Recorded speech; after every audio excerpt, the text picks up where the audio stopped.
This episode of How To Wrestling was requested by Jake Andrew, one of our lovely backers over at patreon.com/How To Wrestling, where, hey, not only can you help keep this show 100% ad-free, fan and listener supported, you can also get access to a whole gutload of fantastic audio goodies for your ears. Myself and Joe have been reviewing all of the pay-per-views since our inception of our Patreon, all the way back to summer 2016. There's been a monthly pay-per-view, at least one every month since then, from AEW, WWE and some NXT. You have got a fabulous bevy of side series, including Totally Divas, where we go in depth on everyone's favorite reality wrestling series that's celebrating its 10-year anniversary this year. As well as that, my all-time favorite podcast to record, Pay-Per-View Classique, where Joe sets a brief about the type of wrestling show she wants to watch, or fans over on Patreon vote for said pay-per-view, and then we get stuck in and give it the old in-depth review treatment. We've done everything from classic Attitude Era WWE, early Bischoff era WCW, NWO themed escapades, as well as some trips to Japan for All Japan Women's, a little bit of TNA, and most recently AWA Superclash 1985, really challenging some of our preconceived notions of what makes this fabulous sport of wrestling so damn great to begin with. As well as that, we have our other new series, YouTube Wrestler Review, where we go for a deep dive on wrestlers' YouTube channels. We've had a Bobby Lashley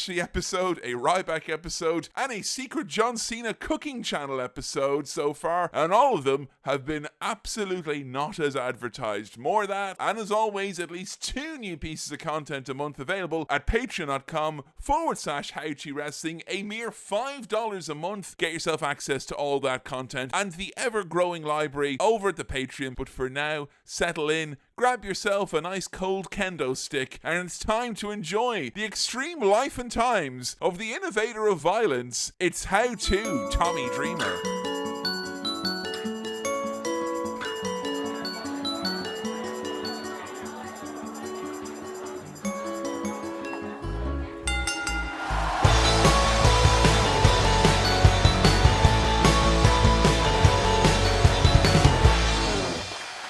Friends, and welcome to another episode of How To Wrestling, the world's first podcast detailing how to wrestling, how to get into wrestling, how to understand wrestling, and goodness knows maybe even how to enjoy wrestling. And today we're going to have an extremely good time with How To Tommy Dreamer. However, once again, it's me, your old pal, Captain Kevin, joined as I am always by the innovator of curiosity, Joe Graham. Hello. How you doing today, Joe? I'm doing well, thank you. How are you doing? Hello. Ooh. Today we're talking about a wrestler who I semi-idolized growing up and has maybe fallen on harder times of public opinion in the last few years. It must be an episode about an erstwhile ECW wrestler. And I will say, now more than ever, if you've not listened to previous episodes, the ECW, probably the Sandman, Heyman, probably the Heyman episode, maybe the Sabu and or Rob Van Dam episodes. maybe Taz. All I'm saying is this is very much like, as well as the other reasons to be apprehensive, Yeah. I feel like we're reaching the summit of the mountain, so to speak, here, of Extreme Championship Wrestling. The last major piece. I know there's many other major pieces probably still to go, but Yeah, we're not doing an episode on Balls Mahoney. we'll get Balls and New Jack and Shane Douglas, Okay. etc. But it feels like there's something very there's an air of finality in the air today, is all I'll say. Yeah, I get that. But Tommy Dreamer. It's not been easy to be a Tommy Dreamer fan at the best of times over the course of my wrestling fandom, and I was not very convinced you'd have a great time Me neither. looking up any of the stuff about him or doing or watching, etc. I've always found him a bit boring, to be honest. I don't really get the appeal of Tommy Dreamer, because I think he's always made out to be this everyman, and the people who always say that are these like white men who are like used to, like every man. Yeah, like everyone. Like everyone is like me, and I'm like everyone, and that's my experience is universal, and it's not universal actually. So to a white woman, I don't really relate to Tommy Dreamer at all. I've never been a white man. Yeah, I was kind of somewhat getting flustered over the last few months because over in the SmackDown Crawl, Adam Biblow, my co-host there for the Atira Podcast Patreon series, similarly completely unaffected by Tommy Dreamer. Yeah. And he was like one of these things for me when I was growing up, that he was like, if you watch that show ECW, and broad strokes, we'll just say ECW was the hardcore, violent, even edgier than the edgy product of the late 90s in wrestling. He was kind of like the protagonist, the main guy. Yeah. That's not to say that he was like a Hulk Hogan or a world conquering hero. Absolutely not. Well, how do you define the main guy? He was the person who epitomized the implied values of that particular brand of professional wrestling. That just doesn't... I don't understand how you can communicate something like that on a wrestling show. Well, it's very handy when he wears a t-shirt with the name of the company. That's it. That's all it takes. Look, Elite over in AEW, you're trying to win the battle about the hearts and minds and the souls, and you got another guy saying you're not that. Just wear a t-shirt that says AEW and everyone's going to be like, those guys are the heart and soul of the place. All the wrestling fans are like, he's like me. He wears an ECW t-shirt like I do. Okay, so ECW... I mean, I might ask you actually, what would you think some of the implied values of like, what are the things that if you were a fan of ECW in the 90s, why would you cheer certain wrestlers that you wouldn't maybe get in your WCW or your WWF? Like what makes ECW different and special? Yeah, it's dirty. Dirty. Smelly. It's okay, and I asked for adjectives, not synonyms now. Come on. It's extreme. They like violence, which is, I always find it funny to say that because it's wrestling, and wrestling is violent. So not just your normal violence. No, it's extreme violence with like weapons. So kendo sticks and tables and chairs and lots of chair shots and stuff like that, bleeding. Yep. Although I will say, the more I've learned about wrestling, the less I associate ECW with bleeding specifically, because I do feel it's just a rich part of wrestling's history. Yeah, no, we went back recently, did AWA Super Clash 85, and anytime we take a trip outside of somewhat of the mainstream of modern wrestling, you realise that it's quite cyclical, isn't it? You know, the reason why ECW was probably synonymous with blood in the late 90s is that it followed a period of bloodlessness in the early and mid-90s in America in particular, I guess. So, yeah, I think all the things you said are definitely true. I would say the term bravado is definitely up there as well. The whole idea that, like, if you think you're tough enough and you put yourself out there and take, you throw it all to the wall, balls to the wall, man, caution to the wind, that's a virtue. How does that get communicated in the world of wrestling? I mean, like someone like Tommy Dreamer, he'd get his ass kicked by 10 different guys just to get his hands on that one guy he wants to get revenge on. Or if Tommy Dreamer wanted to defend the honor of the woman he loved, he'd get put through 15 tables and set on fire, because it's the right thing to do, brother. So, kind of getting owned is maybe more of the brand guidelines than bravado. Yeah, I mean, remember, like, it's not like he's being, I don't know, like he's going off having brave adventures, like he's just getting beaten up by a bunch of guys, Yeah, I mean, that's kind of... I'm kind of playing devil's advocate You absolutely are. Because I know there's a lot of people who, like me, don't really get it. Because, like, you say he's, like, the main character of ECW. He didn't really win any championships, did he? Tommy Dreamer won the ECW World title in the original ECW for 15 minutes. Never got to even wear the belt. Right. So, and it got snatched away from him. I think for people like me who maybe came up through WWE, when they think of, like, main character of a company, they think it's the guy who had the title longest. Yeah. Even someone like me who I can't even comprehend or conceive of titles. Yeah, you reject championships. I don't see titles. This is what happens when you watch WWE for pay-per-view reviews on Patreon. Yeah. And, like, sometimes the guy comes out with 3 belts. Yeah. Sometimes it's 1. And or 4. It's the same thing. Or 8 or 9. I mean, AEW, come on now. But, like, yeah, when I think of, like, the main character of WWE, I think of, like, Stone Cold Steve Austin or John Cena. Like, these are guys who had the title belts for the longest amount of time. When I think of, like, the main characters of, like, WCW, I think of, again, like, people like Ric Flair. Yeah, guys who had many, many world titles. And, like, loads of accolades, and the point where, like, they were, like, the spokesperson of the company because they were going around the world with that championship on their shoulder. So I think ECW, and it's good you mentioned those particular companies and those particular people, because ECW on the surface was meant to be counterculture. So the main guy in that isn't going to be the world beater, the guy who's like the face of the brand in the traditional sense. He's there with the championship, going on the Saturday morning chat shows to talk about the great wrestling show that's coming to your area.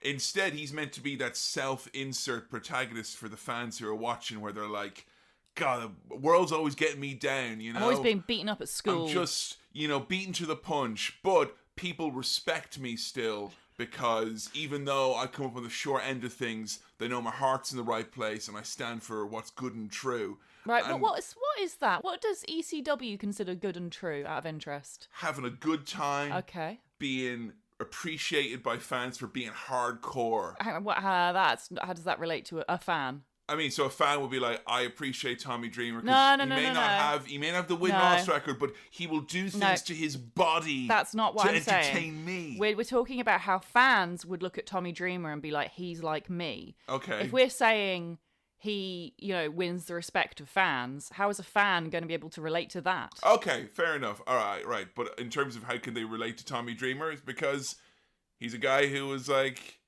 jock in high school, captain of the football team type of a dude, who originally maybe was a bit of a pretty boy or whatever, but as the years have went on, he has rejected that kind of superficial values and instead embraced heart, soul, courage, wearing a t-shirt and tracksuit pants like I happen to wear a t-shirt and tracksuit pants when I'm watching the wrestling show in the late 90s. And then if we just circle back round to the implied values of ECW that Tommy Dreamer supposedly represents, you say having a good time is one of them.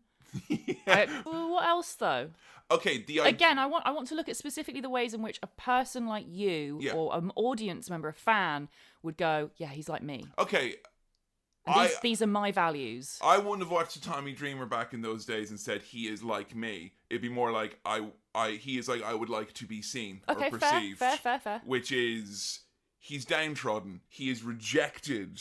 Okay. But ultimately, from his perseverance and his inner strength and his courage and his fucking crazy ballsiness, dude, people go, you know what? That Tommy Dreamer, he's a pretty tough son of a bitch. And like as a kid who felt like a weirdo and rejected and like not popular or whatever, the idea that all that can happen to you, but people will come around and go, you know what, he's a pretty cool dude at the end of the day. That was pretty strong. And that's pretty much the same thing with a character like Mankind as well, I guess, where it's like, hey, he ain't the most aesthetically pleasing guy, but people can appreciate his heart, the thing that you can't see on the surface. Okay. And Tommy Dreamer is a guy who entered wrestling, as we'll get into, as, pretty much a prototypical, hey, there's a nice, good-looking guy from down the road. Pretty boy. And he gets, no, fuck you, we don't want that. And then through pure, sheer force of will, he comes out the other side and people are like, you know what? And the greatest thing you could say about him, Joe, he's hardcore. Okay. Which means nothing in 2023, but I have to tell you, in the late 90s and early 90s, being hardcore was like, yeah. I disagree that it means nothing now. I agree that it doesn't mean as much as it did in the 90s or the mid 2000s, but I think since AEW and GCW and companies like that have kind of had a bit of a time in the spotlight, I think hardcore matches have come back in a bit. But I wouldn't expect a John Moxley to be like, I'm hardcore. He's too cool to label himself. It's post that now. But I think that's culturally, we've moved past the idea of labels, I think, as well. Like, labels are quite passé now. I'm alternative. Yeah, whereas when we were growing up, it was like, oh, you had to be in a box. Yeah, because you weren't on the internet as much. You need to be able to find things easily. You have to have an identity, yeah. Speaking of putting yourself in a box, though, it's interesting that you mentioned that he was a jock. Because that kind of goes against everything that you were saying about him being, like, alternative and one for the freaks and the losers and stuff. Yeah, that's definitely not the part of Tommy that I was drawn to. But I know there was a lot of fans who'd be more like your typical like male sports fan in America who'd be like, hey, I know what it's like. Throw a little ball and all of a sudden you got a wife and 2 kids and you have to wear a t-shirt and track pants all the time. Right. Like in the same way the jean short wearing beer sipper of America saw Stone Cold Steve Austin said, that's my guy. Yeah. A lot of folks would have tuned into ECW and went, that's my guy, or that's literally my dad. I find it fascinating how he seems to be almost an oxymoron of himself. Yeah. The fact that he is like this like downtrodden loser who gets bullied by all the other guys, but he was also this popular jock character. I think you have the benefit of someone like Paul Heyman. Again, check out the episode. Notorious wrestling booking genius who has the absolutely unbelievable way to thread the needle and have audiences that were small enough as well, let's admit, that you could almost control the narrative of like, it's not like a Tommy Dreamer you might see on Raw, where if I said in WWE, this guy's portrayed as the loser, how will that be shown to you? Well, he'll lose all the time and the announcers will laugh and say, what a loser. Whereas in ECW, you'll have the announcer go, no, Tommy, stay down, don't do it. But still losing all the time. And still lose, but losing with conviction. And dignity. Now, this is kind of a difficult thing for me to be waxing lyrical about how great he is, because this man, you want to talk about a man in a box, this man put himself firmly in the box labelled cancelled, do not open. Yeah. After comments he made on a Dark Side of the Ring nearly 2 years ago now, as of the recording of this. So I'm sure there's a lot of people who probably won't even listen to this episode, or there's people who are listening up until this point with brows furrowed and arms firmly folded about how I'm able to lash praise upon this guy.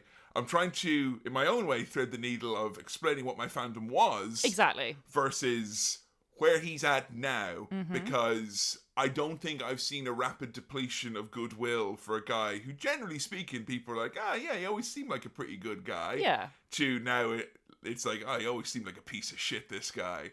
So I think it's worth mentioning that we will be talking about the comments he made, and hopefully providing some much needed context. Not, he said it because it was edited that way. Just, here's the backstory, here's the backdrop to where he found himself in the wrestling industry, and why maybe the whole toxic label didn't go away in the 90s like many of the crop of wrestlers would have you believe. Yeah. I think a lot of the toxic elements of wrestling have been around long since past the 80s and 70s, when they'd have you believe it was the Wild West. Yeah. But I was interested about you and Tommy, because you said to me so many times you love, like, for lack of a better term, pathetic dad characters, and that's something you're always, not just wrestling, I'd say all of media, if there's kind of a downtrodden type of a guy, you're always drawn to him like moth to flame. Yeah, fair. But Tommy very much feels like you had to have your professional hat on while taking on board his stuff. Is it because he was someone that was cancelled essentially before you got to know him on a career level? Before the Dark Side of the Ring episode, I thought he was boring. I thought it was very bland. I didn't really get his appeal. Yeah. He just seemed like, I don't know, like, honestly, he reminded me of, there was an era of video games when we were like teenagers to in our mid-20s, where every video game had a white guy with brown hair as the protagonist. I'm just imagining Max Payne in my head. Yeah, right? Max Payne, or like literally swap him in for any other protagonist from that time, and they're all the same. If you take the glasses off Gordon Freeman, he's just Tommy Dreamer in a hazmat suit, isn't he? And that's kind of how, I see Tommy Dreamer, is that he's kind of like this boring self-insert for white guys. Yeah. Which is fine. I don't ever expect to be able to relate to every single experience on Earth. Like, of course, there's going to be loads of people I can't relate to on an individual experience. That's fine. I don't care. I was wondering, though, forgive me, this is an awful fucking question. Yeah. Strike it from the record. But, like, you grew up, as a teen in the early 90s. Yeah. And you were surrounded by, eager to impress young men. You mentioned in the past that there was some backyard wrestling at a point or another. Does Tommy Dreamer give you any sort of a hit of nostalgia for the way boys were? Like, for lack of a better term? It's kind of at odds of the type of guys I knew, because all of the guys who I knew who were confident and would get into scraps and stuff were kind of like desperate to start fights all the time. Yeah. Like, there were stupid idiots who were just like wanted to get beaten up because Probably in hindsight because they loved wrestling. Yeah, I think he is. The reason I asked you that is because I think he's a little bit of a one-man time capsule. Yeah. Like, if someone really... Because we looked at other people like, say, Sabu or Sandman and Rob Van Dam or even Heyman, and I wouldn't necessarily say one of those people you could just say, them, they're ECW. That tells you everything you need to know about ECW. Good, bad, and indifferent. Because I feel a lot of them linked into various different aspects of that brand. Where with Sandman, it's the idea of, kind of style over substance, having a character and a mystique, or Sabu it being like innovative actual wrestling ability using weapons. Whereas Tommy, he's a bit of a jack of all trades. You know, he is a very competent wrestler. He styled himself as an innovator of violence. The idea being that if you watch one of his matches, you're going to see like weapons get used in a cool new way or whatever it is. Is that not just ECW full stop? It is, you know, and we had a lot of people tweeting us kind of going, can you expand upon that innovator of violence name? Because I feel like a lot of people were doing very similar things. And I'd honestly struggled to come up with a spot that he alone came up with and perfected in terms of use of a weapon. But he was kind of like, as advertised, this is what ECW is about. You'll get a sense of it with Tommy. How would they communicate that to the fans, though? Because I hardly imagine that Paul Heyman was like, and this is Tommy Dreamer, and he's gonna be the picture, the face of ECW. Like, he wouldn't tell you that. Well, having trousers and a t-shirt that say ECW that's literally all it takes. It's a bit. Also, as well, because again, sorry to interrupt, but like, as a modern wrestling fan, every fucking wrestler wears the fucking logo on their t-shirt. Like, their own t-shirts, like, come out with a big box they got from 1 Hour Tees, thrown them to the audience. Like, but like, it's a write-off. A bunch of them just wear t-shirts with like the WWE logo on. Yeah. So for me, that's not like, or maybe I guess you could take that even a step further and say that the implied values of WWE now are communicated across all performers, which is actually true. The little property of Performance Center NXT shirts they had. I mean, right, Tommy, yes, it was written on him, literally. But also, in his match, the big spots in his match, you know, he'd always do the dropkick in the corner with like a chair or something, and he'd scream, ECW, and get the crowd, like Hacksaw Jim Duggan would go, USA! Yeah. And the crowd will all start chanting it. You know, before he'd do like big moments, he'd literally just scream, you know, ECW. And no one else really did that? Not really, no. I mean, he'd get into the crowd. Like, Sandman wouldn't go ECW. They wouldn't do that. Rob Van Dam just said Rob Van Dam. Yeah, Sabu wouldn't. Taz sure as shit wouldn't. Yeah. You know, Tommy would go into the crowd and literally lead them in chants of ECW, you know? What about Balls Mahoney? No, he'd go balls. Balls, wow. So yeah, I mean, that's a big part of it, you know? And I think he's kind of, in some respects, he could be viewed as a little bit of a mascot in that way, you know? And it's very easy for the fans to rally towards that figure when it's like, hey, the guy in the ECW t-shirt who's covered in blood is in the crowd stood next to us chanting the name of the promotion that we like, and we kind of wish we were him a little bit, because you see Tommy go, I could jump in there and use the cheese grater, brother. But yes, before he was the innovator of violence and Tommy Dreamer from Philadelphia, he was Tom Laughlin, the man from Yonkers, New York. And I was very, very happy to find out that, Joe, this was the debut of Yonkers for you. You'd not heard Yonkers before. Nope. When I first heard it, I thought it was referring to like a silly wrestling show name. Yonkers Madness and Ghouls coming to you this Sunday from the Hammerstein Ballroom. Yonkers Wrestling. Yonkers is a fucking primo name of a town. It's a good name. Absolutely love that. He was a little bit of a super fan growing up, and he became a wrestling fan in the nicest way possible, where he was actually a baseball fan. The game got snowed out, so they started showing wrestling from Madison Square Gardens, the WWWF, which is Vince's dad's promotion he ran, and he immediately fell in love. And the person he fell in love with, a young man who I'm sure is going to go far in this great sport, Bob Backlund, ladies and gentlemen. And then Bob Backlund. Have you seen any of Bob? Yes, I have seen Bob. He has shown up a fair few times in like current wrestling, but also classic wrestling as well. Sorry, yeah. The fact that you know him equally as being one of Bret Hart's greatest foes, but also Darren Young's former manager. Yeah, that's mainly what I know him as, to be honest. So Tommy, of course, has to have the absolute seed, the germ, the nut of the wrestling superfan inside of him, and the very relatable story of falling in love with Bob Backlund, going to see his first wrestling show, and the tragedy that ensued. Did it grip you, Joe? Did it grip me? I mean, I guess you've not really ever been the fan at a show with a sign hoping that someone's gonna give you an autograph. No. I felt relatable though. I think most wrestlers have an experience like this. It was very cute So basically, he fell in love with Bob Backlund, went to one of his shows, and brought a special custom sign, which apparently signs weren't really a thing back then. Yeah, even when Tommy made them, because he said it was just a piece of A4 refill pad, like, so. Wow, little tragic little piece of, was that your homework you're holding up, little boy? What is that? And I can't remember what happened, but he said that he and Bob had some kind of special moment, a connection. I guess you could call it that. He got a high five from him in the that was it, yeah. And then he was like, "Can you sign my poster?" Bob Backlund's like, "Yeah, sure. Just hang out after the show and wait for me outside, and I'll see you there." And apparently it was like February. It was really cold. It was sleeting. That damn Yonkers weather. Yeah, and Tommy was like, he was embarrassed by his dad being there. He thought he'd embarrass him in front of Bob Backlund. So he was like, "Win the car, Dad." Imagine that wrestler being like, "Hang on, let me just sign that." Wait a minute, who's that? Is that your dad? Don't you ever come back to this town. You'll never make it in this business with a dad. Excuse me, that young boy is uncredentialed. Can we get him removed from the arena, please? Thank you. So he waits outside in the sleet for hours, waiting for Bob Backlund to come out.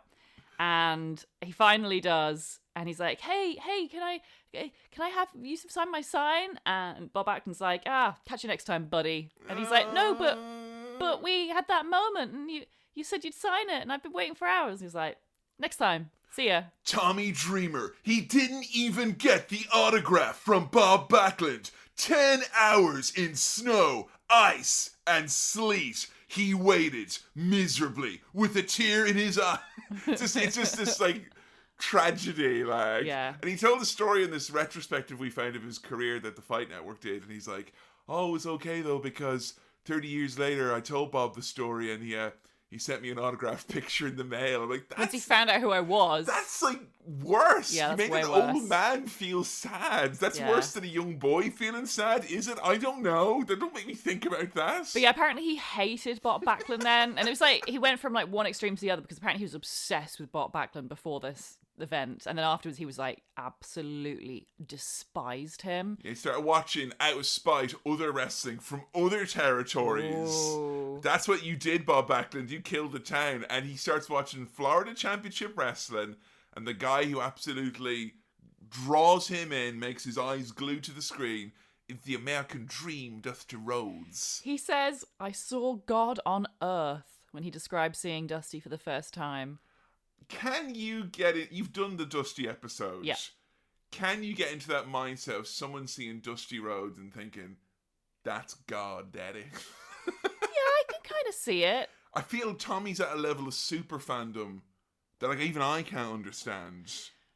And I feel my fandom is like objectively a strange thing at the best of times. I feel like, in a way, Dusty is to Tommy what Tommy is to a lot of fans. Yeah. His things like his charisma and his magnetism like overcompensated where like for someone like, who might go like, "Oh, well, look at him, he's not got a bodybuilder's body," or whatever it is. And he's pretty hardcore as well. Like, he was yeah. always busting himself open and using weapons and stuff. I think it's funny because, the last thing that I, as a teen, when I was watching my bits of ECW on old VHS tapes that my brother's friends had sourced, the last thing in the world that I would have assumed that they'd be inspired by would be Ric Flair and Dusty Rhodes. Yeah. That's old. That's WCW.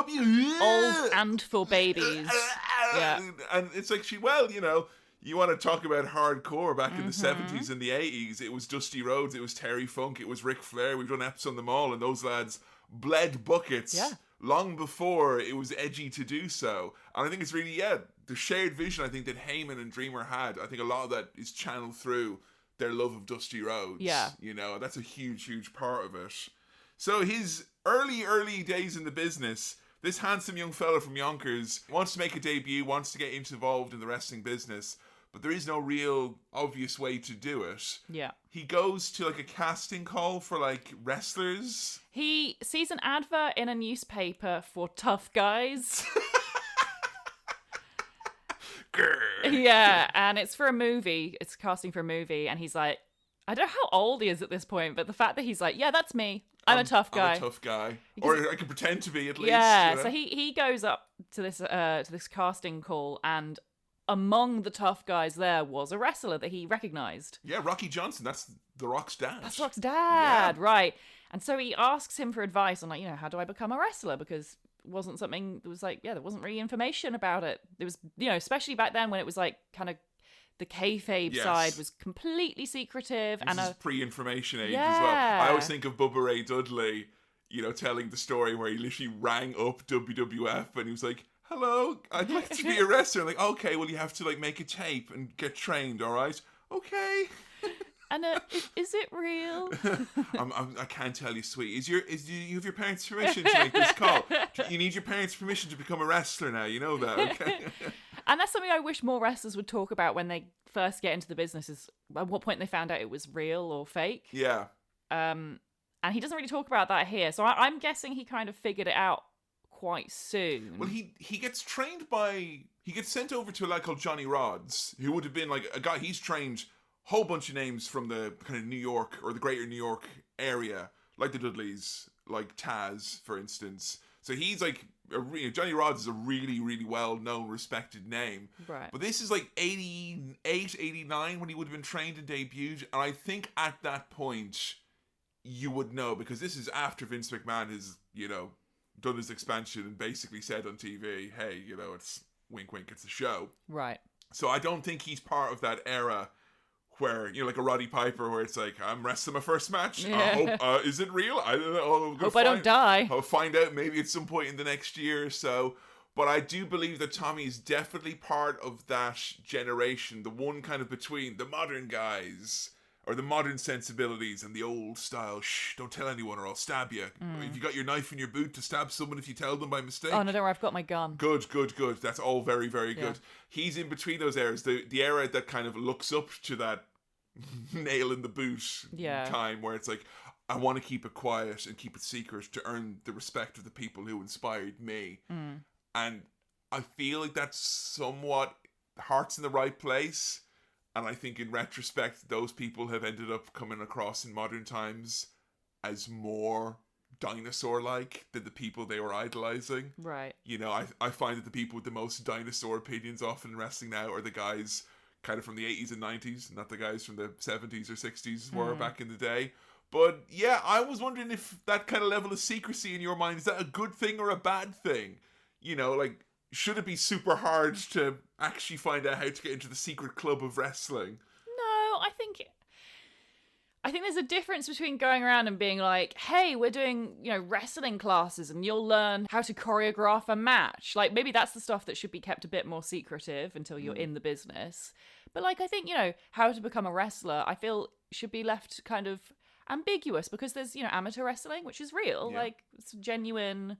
And a lot of guys come in through professional wrestling via amateur wrestling. Yeah, I think, the fact that you can go in and give someone, a down payment and spend a week taking bumps and realizing the rest of the business is a lot tougher than maybe you thought it was and leaving.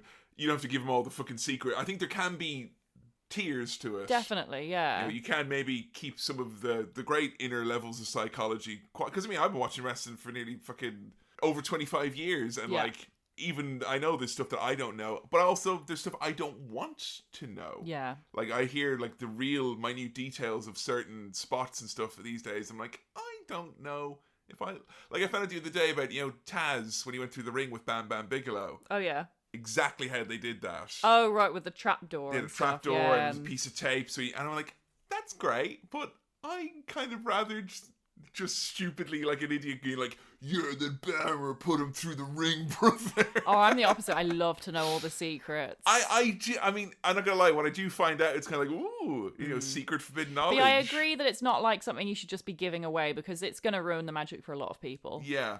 So Tommy gets trained by Johnny Rods in New York, and he's an emotional young man, is all I can say, because when he's recounting the story of his first match, he immediately breaks into tears in this retrospective we watched. Yeah. Bawls his eyes out. It's kind of funny, actually, because he's got this terrible fake tan on his face and nowhere else. This is like 45-minute long, this retrospective, 2 parts, and within 5, he's bawling. And the streaks from his makeup, like, just the tears just wash it away, and he's got these lines down his cheeks. It's so funny. I will say, when we were watching it, and he started crying because he's like, and everyone was there. No one was sick.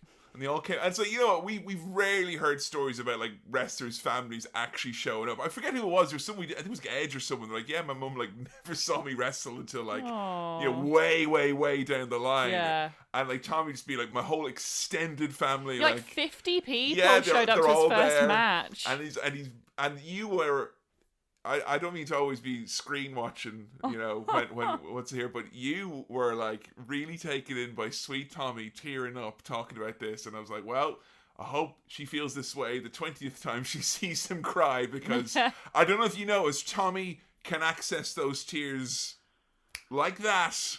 I don't know whether it's willingly or unwillingly. Oh, it's unwillingly. It's 100% unwillingly, because there's a moment we watched, I can't remember what it was for, where he tries to make himself cry in ECW and he doesn't work. Yeah. So it's something that I don't think he can act very well, but he does cry very easily. He's like the Big Show, I think. Yeah, he can wear... I don't know, Big Show I feel can turn it on. Turn it on? Crank it up, turn on them tears whenever he wants to. But I think Tommy is just... He just feels things very strongly. He wears his heart on his sleeve. Yeah. You know, and the heart says ECW on it as well, Yeah. so you know which heart it belongs to.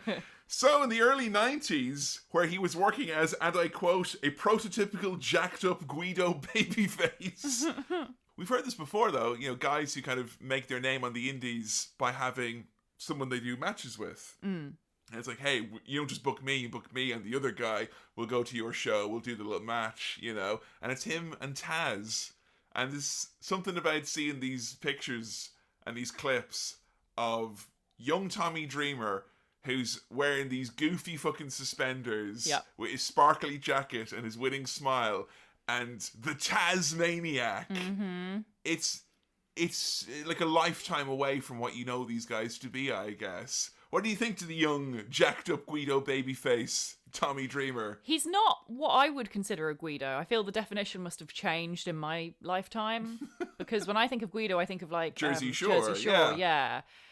But he doesn't look like that at all. He just looks like a handsome young man. Handsome, tanned Italian man. I mean, maybe he's older than Guido in that sense of the word, I guess, you know? He just looks very, very sparkly with his jacket, but It's so funny. And I absolutely... I adore it because it's like what you think the audience wants to see. And I don't think he was going to make much inroads as Tommy Dreamer, the man in the suspenders, because I feel like there was a dime a dozen people like that in the early 90s. Yeah. You know, handsome young men or whatever. But he gets himself into ECW originally via Taz. And this is such a Paul Heyman story. So Tommy just brought in to wrestle the Tasmaniac. The Tasmaniac just, you know, squashes him or whatever. Tommy, the handsome young man in suspenders, gets his ass beaten by the savage Tasmaniac. And then he gets a call from Paul Heyman. He says, I need you to come into the studio, Tommy. And what unfolds is something of a masterclass in low-level manipulation. Yeah, so Heyman has this tape from his match, and he makes him watch it back like a few times, and he's like, look at these people. You see them in the front row? They give you a standing ovation. There's 4 of them, by the way. There's 4 people. 4 people in this shitty, dingy arena with like 200 in it. And Heyman's like, I can do something with you. And uses this as like a motivational thing to be like, yeah, people believe in you, and you're gonna be great, kid, and I'm gonna make you a star. The eyes getting big in Tommy's head as he's even telling the story of him being unwittingly brainwashed. Yeah. But man, there's nothing more powerful than someone saying, I believe in you. And not just I, but they do too. Oh Look, my God. They're there, and I'm showing you right now. Because it's true, they obviously, you know, it is only 4 people, but that's something. He's right. And I don't think Paul is doing it in a malicious way whatsoever. I just think it's so sweet, the idea of this lad sitting watching this dingy wrestling show. And I mean, like, we watched some of those early Eastern Championship wrestling clips. It's fucking grim. Yeah. It's like, you feel like when you watch one of these matches that one of the wrestlers is going to come and kill you in 7 days. Unless you rate it on Cage Crawl Match. out of the screen. Oh my God, why is he a surfer? But like, Paul seeing 4 people stood up and thinking, I can build my promotion around this. Yeah. Because he tells Tommy that he has this vision in mind, which is ECW in kayfabe is being kind of taken over slowly by all these malevolent forces. You've got Shane Douglas and the Pitbulls. You've got these really nasty guys, the Public Enemy, these like thugs who are just coming in and they're beating everyone up. They don't care about the fans or anything. So here's this pure white meat babyface, baby blue eyes, Tommy Dreamer. And damn it, only 4 people believe in him. And you have the announcer going, Tommy, stay down. Tommy, no. Like, we will build the story that this promotion isn't just blood and guts. There's a heart in here. There's a soul. And his name is Tommy Dreamer. And somewhere right now, Tommy Dreamer is crying just because of the ripple effects of that being said. But being told that someone's going to build a whole promotion around you. Yeah, I can't imagine. I mean, yeah, what that would feel like. Most wrestlers would develop something of the super ego at that point, right? The only other person I can think of who that's happened with is Hulk Hogan. You see them, pal? There's 40,000 people stood up and they believe in you. I mean, you're doing Vince. I was meaning WCW, Eric Bischoff. But I mean, you're right. Yeah, that's true. Happened twice. You see these 10,000 people all throwing trash at you. They don't believe in you. And I believe in them not believing in you. I don't know, brother. I'm going to need a lot more zeros to make that work. But yeah, the idea of a wrestler and a promotion together finding kind of redemption through each other, that's pretty fucking meta. You know, I like that a lot. Do you think Heyman was going to do this anyway with someone? And he was just like, I wonder who would be best to fit this role. Because I think Paul Heyman's a storyteller at heart. He loves TV and movies and stuff. But he's a people reader first and foremost. Like, he knows what he's getting with certain people. And I don't think he'd do this with just anyone. I think he sees a certain something in Tommy. Right. Yes, the belief that the fans may have in him, the blank slate, as it were, which you could print your entire canvas or your protagonist that you want to view him through your own eyes or whatever it is. But I do think as well, and I don't think it was necessarily done malevolently, but it definitely came out that way at points. I think that he knew that he could control Tommy. Well, because I think, Tommy's a bit of a people pleaser, I think. There is a bit in Beyond the Mat, the movie, where you cut to Paul Heyman in, booking one of his shows in his mom's basement, and he's literally sat there with Tommy just doing a promo, and he's like, we're going to play a game of truth or consequences. And this is like Tommy, like 4 or 5 years into this run, and he's literally stood completely stoic, like glued to Heyman, like, yeah, tell me. Because I think that, Heyman likes someone viewing him as a genius, that he is. Tommy is that. Yeah. I think that it's a symbiotic relationship as it is parasitic in many ways. Yeah. I think they got a lot out of each other. It's been said that Paul Heyman, and like most bookers, kind of had certain wrestlers who he like booked himself as. Vince McMahon viewed himself as being Stone Cold Steve Austin, I hear. Definitely Stone Cold, the rebel, the southerner that he just want to tell you about. Yeah. $1 Million Man, Ted DiBiase. Mm-hmm. Probably the likes of Hulk Hogan and Lex Luger as well, the big muscled up good guy. Yeah. But Heyman viewed himself as being Dreamer and also being another guy called Raven, who I guess, that's another episode down the line as well. True, yeah. So I guess the story of ECW isn't completely told. But yeah, the main way that we were going to build up this story of redemption of the pretty boy becoming hardcore is through the Sandman. And we did talk about this in the Sandman episode. The Singapore caning incident where Tommy took, I think it was like 12 or 13 cane shots in a row. Audience are in tears. That's not just hyperbole. You can hear them wailing or whatever. This had quite the impact on our illustrator, Dan. It did. Tell me about Dan and Tommy Dreamer, because I don't think I've ever heard of something clicking quite as quickly. I'm learning the more we do episodes, what to tell and what not to tell to Dan in terms of the subject matter. And with Tommy, I was really careful to only tell them stuff that made Tommy see him the way we wanted the artwork to look. So I didn't lie. I didn't make anything up. But I just obfuscated the truth slightly. Didn't tell Dan about the Dark Side of the Ring stuff, the comments. I don't think Dan is not a wrestling fan would probably get the context of that. I think Dan would. Yeah, I mean, a little bit of context is all you need to understand. You don't say stuff like that, actually. Don't say it, Tommy. Don't say that. But I didn't tell Dan any of that. I kind of let you lead, and I sent them a bunch of pictures. So you sent them the caning, and I sent them a bunch of pictures of Tommy Dreamer, like covered in blood and stuff like that. And for whatever reason, yeah, it really struck a chord. And is that again now like me kind of, we were talking earlier about the kind of, he's a very blank slate kind of protagonist. You think like, I don't know what Dan's necessarily his exact reaction was, but he empathized at the very least with the man getting caned and then being like, thank you, sir, may I have another? I don't know. I can't speak on his behalf. But it made an impression. It definitely made an impression. I don't think Dan sees Tommy as like a self-insert for him. Yeah. But I think there is something kind of unique and relatable about him doing the whole receiving the lashes and then being like, more. You were saying it reminded you of a movie when we watched it back. Yeah, and I haven't been able to put my finger on what it is. I think it's some kind of kids movie. I thought it was Rocky because I mean, it's definitely Rocky. Surprise, surprise! Philadelphia-based wrestling promotion in the 90s, like all wrestling storylines in the 90s onwards, heavily influenced by the first great sports drama. Stay down, Tommy. For me, it definitely reminded me of something else because this is before. It reminded me of something I'd seen before Rocky. You were saying of Mice and Men, wasn't it? It could well be of Mice and Men. Just the idea of someone not knowing now's the time to quit. Yeah, and everyone else saying stay down or else you'll make it way worse. Yeah, everyone telling you it's bad, but then actually when you survive all the way through, we're actually like, that's actually good. Yeah, and cool. It's cool. And Tommy gets bust up bad with that Singapore cane beating. Yeah. That's like one of the worst not since Sheamus's Instagram after like a particularly rough house match. But Tommy's as fucking tanned as they can get, not even all those hours in the tanning bed could obscure.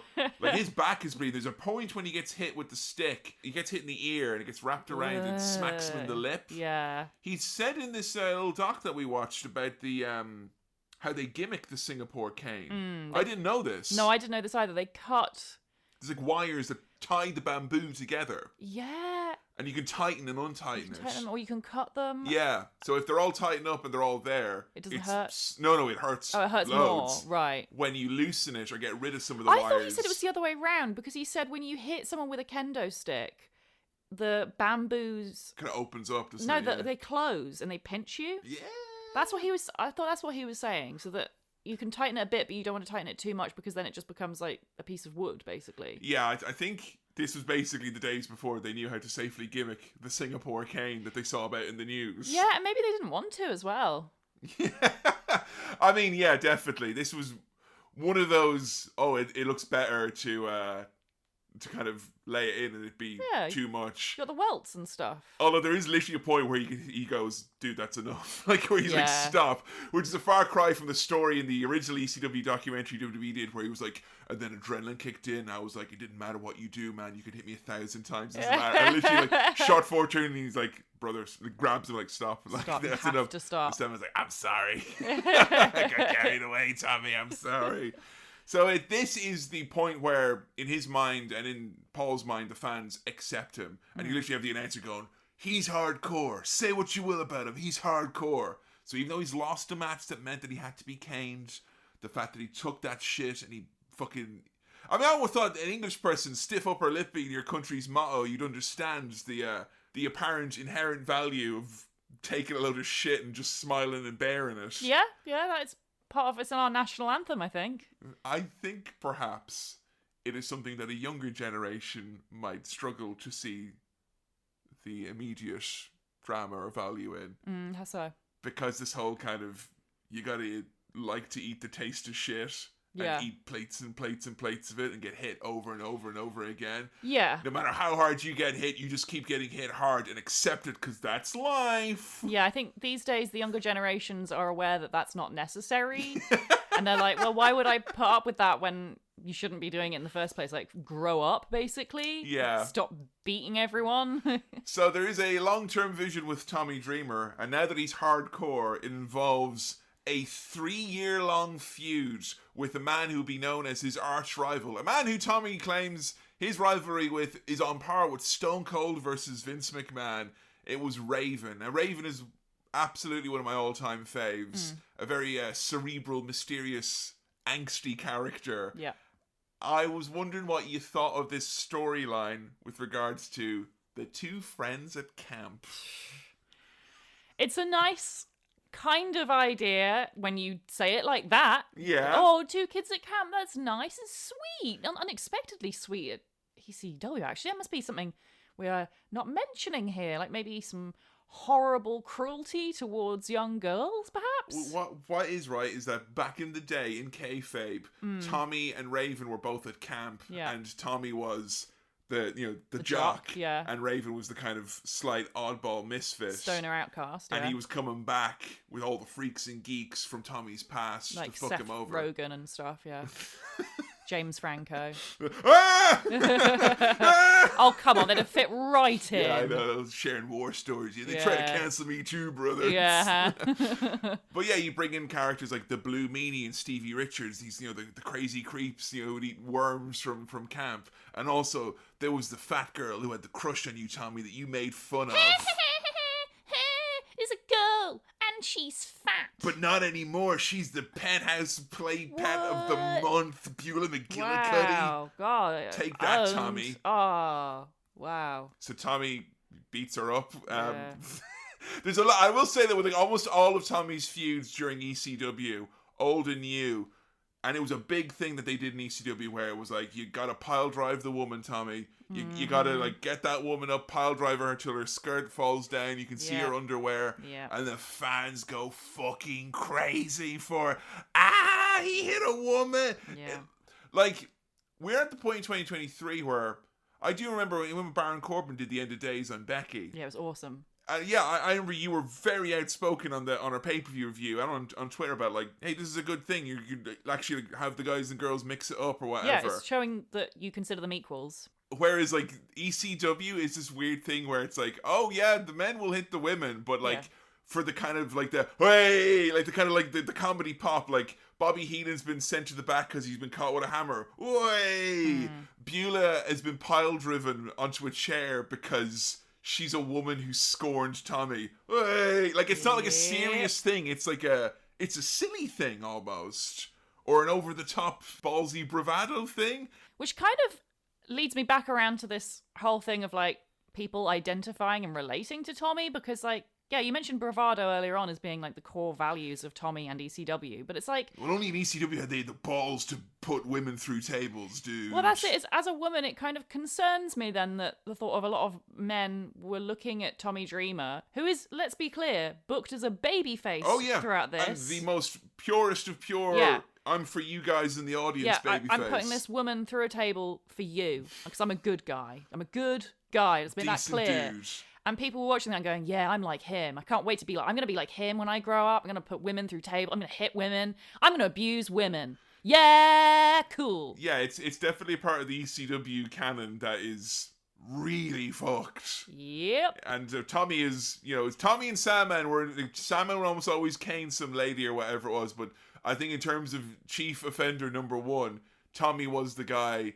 Whether it was Beulah or Francine or Dawn or Tammy, whoever it was, if you were the reprehensible woman, i.e. the woman, you were going to get the big spot with Tommy. And I also hate the whole, Beulah was fat at camp storyline. It's really shit. And especially because this is a time in wrestling where, there are loads of fat guys in wrestling. I don't mind that. I like that. But there's no fat women in wrestling. Even to this day, there's so few fat women in wrestling. Yeah, you have to kind of go to Japan in the past, really, to see a lot of that. Yeah, and it's just shit that we have still this double standard of if you're a woman, the worst thing you can be is fat. And it's just fucking awful. And I hate it, especially because, Tommy talks about this storyline with, big eyes, it's the best thing I ever did. He has daughters who will be around 16 years old now. Does he not realise the pressure women have on themselves, especially if they hear their own father, who is a celebrity, talk about this stuff? It's just awful. The bit he recounts where, I pile drove Beulah and then I, hit the Raven pose and tilted my head back and the entire audience all just start in one chanting ECW and cheering for me, and I come backstage and Paul Heyman gives me a father's embrace he said, "You did it. You're over. You'll always be over now." It's like this mythical status he's given it. I hate it. And it's like, yeah, okay, I accept that it's part of the grand scheme of the journey of Tommy Dreamer and he's gotten over.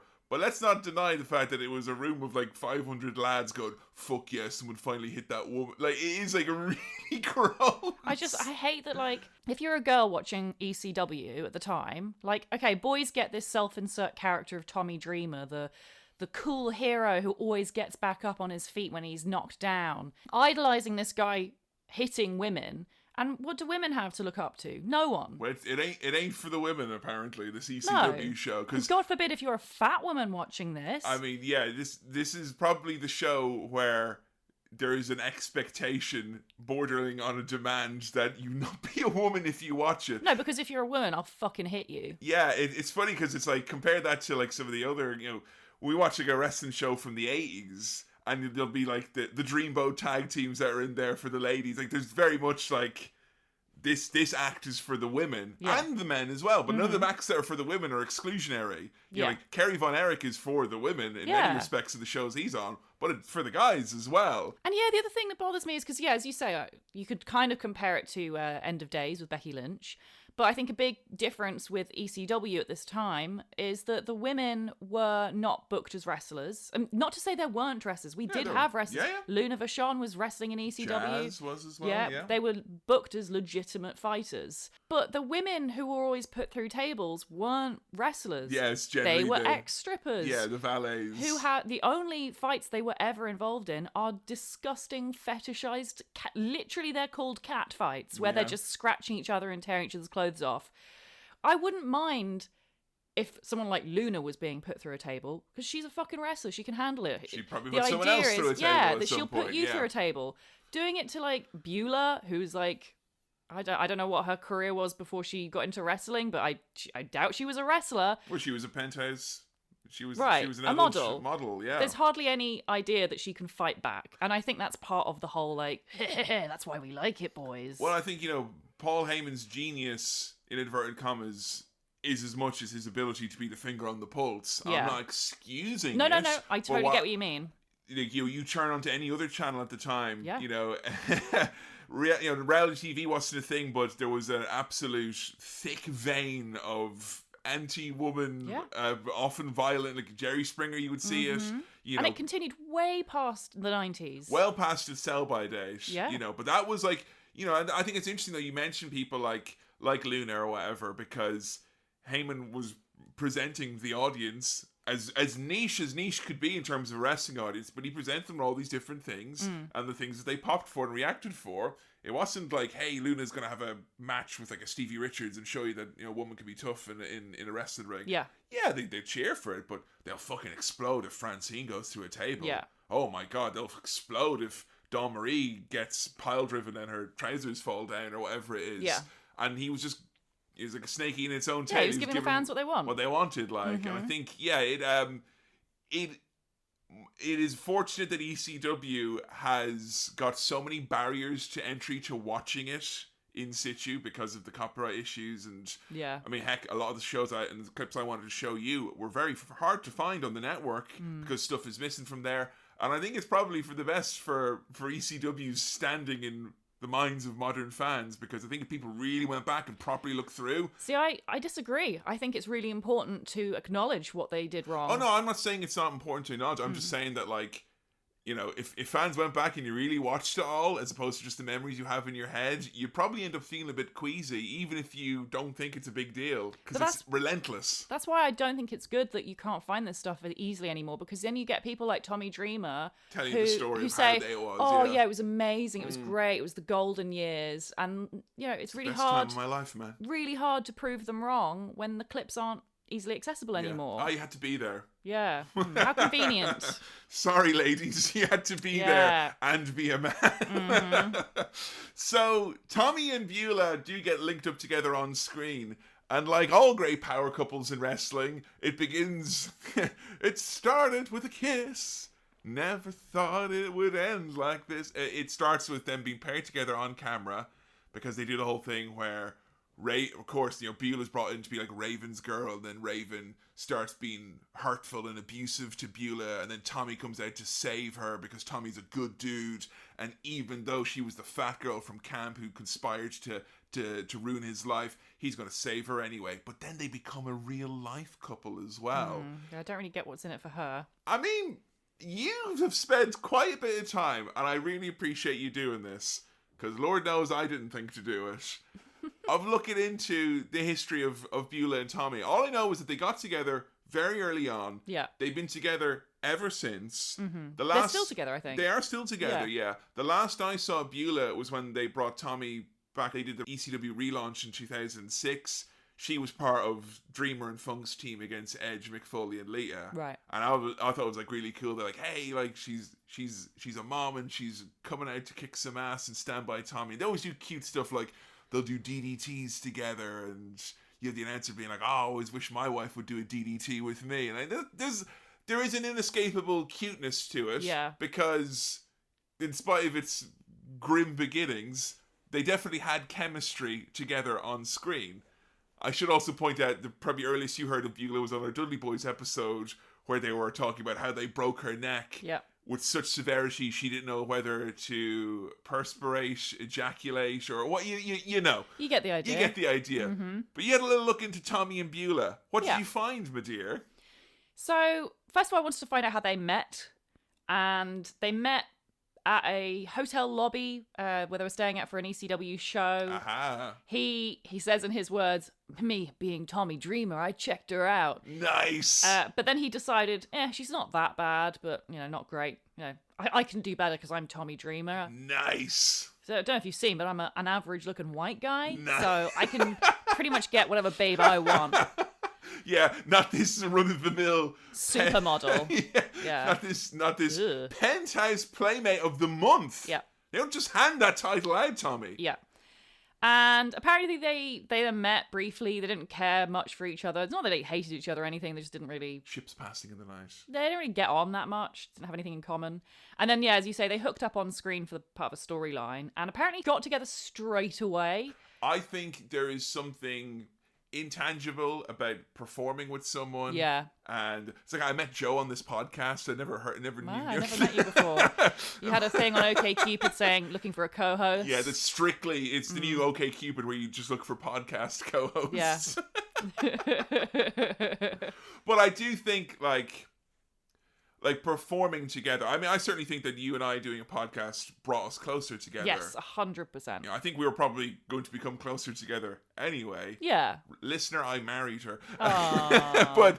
But it does, like, when you have to think on your feet together and you have to kind of rely on each other and kind of think what the other person is thinking, you can't definitely get better at communicating, yeah. You can't help but get in each other's shoes a little bit, like, so maybe that's part of it. And also I think with them, the physical nature of it and most of it as well is like, hey, even if we're playing pretend, the gimmick is that most nights I'm going to run into the ring and save you, or we're going to do something cool together, like, beat up a bunch of dudes together. Like, feel like if there's any chance of romance between you, it's going to be exacerbated by stuff like that, right? I like to think that he puts across a version of himself that he wants to put across because of who he is and where he worked at the time. And how he makes his money, He makes his money through being, as you say, the representation of the brand. Yeah. I think she probably didn't care for that. And then when they worked together, she saw what he was really like.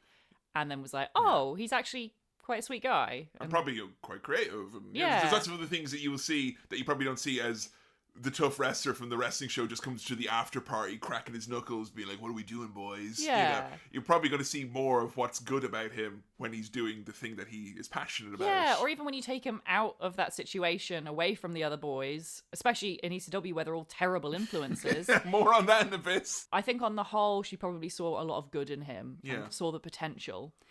So I thought that was sweet that they got together. You said they have twin girls together now as well. They do. They have twin daughters and a dog.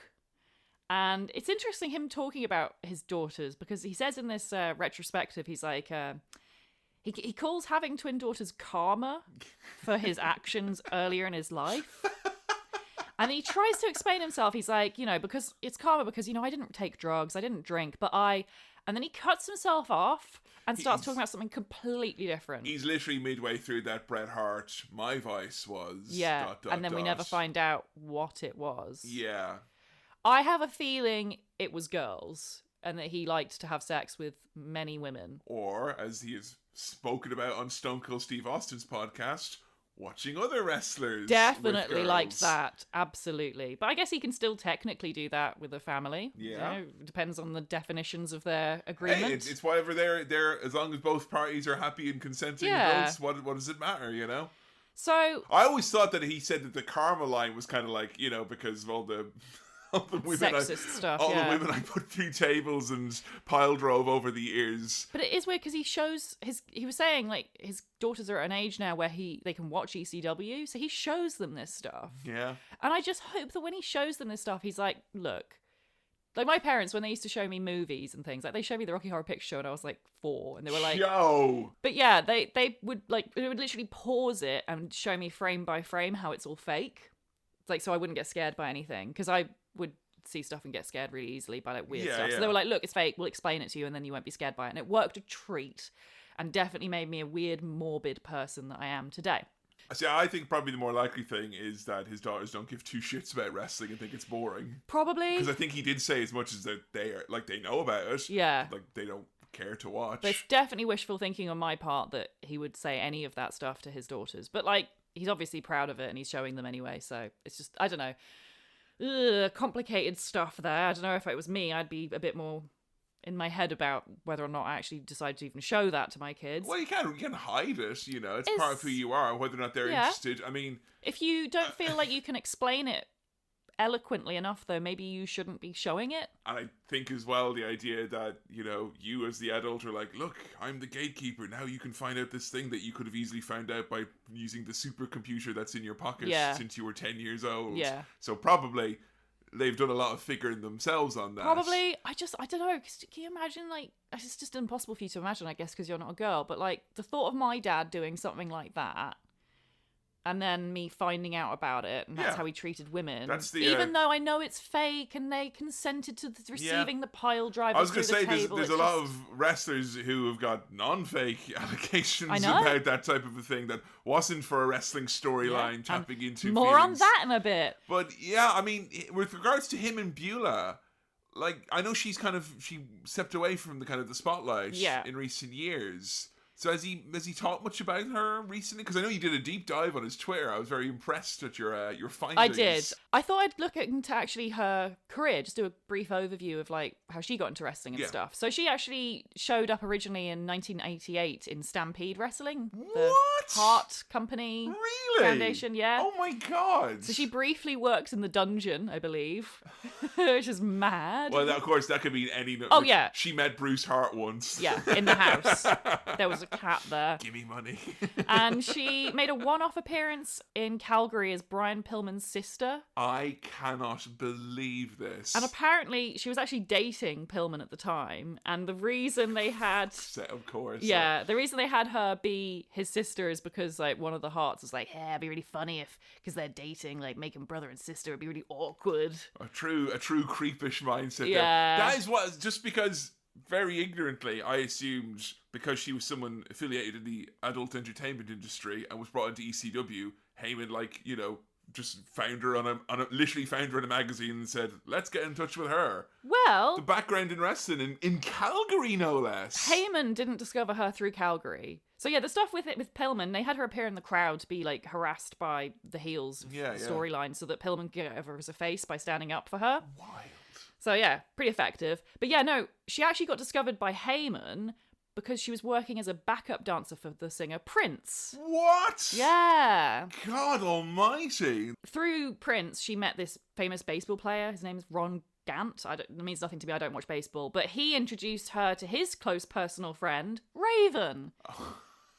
And then Raven introduced her to Paul Heyman. That's how she got into ECW. That is absolutely not the story I thought it was. Yeah, I know, right? You turned to me at one point when we were watching stuff in the midst of our hours of dreamer dreaming, and you were like, we're not going to do a Beulah episode. And I was like, probably. I mean, the Beulah episode is the Tommy episode, I would assume, just because her time on national wrestling stage was so small. But that's really interesting to know. I know, right? She has her own roots in wrestling. A more of a wrestling background that I think the ECW audience were aware of. Oh, definitely, yeah. Who we prided ourselves on being so smart. I know, but you're fucking idiots, aren't you? Weren't we? Yeah. Yeah, then she obviously got into ECW. We know all of that stuff. Yeah. I thought I'd check up what she kind of did afterwards. She actually started a writing career. I say career, that's a kind of a strong word. In 2012, she published a children's book called Gertrude the Great. Unfortunately, it doesn't seem to be very successful. You can buy it, even in England, on Amazon and stuff, but it's like ebook format, which I don't think is great for kids' books when they're illustrated and stuff, like picture books.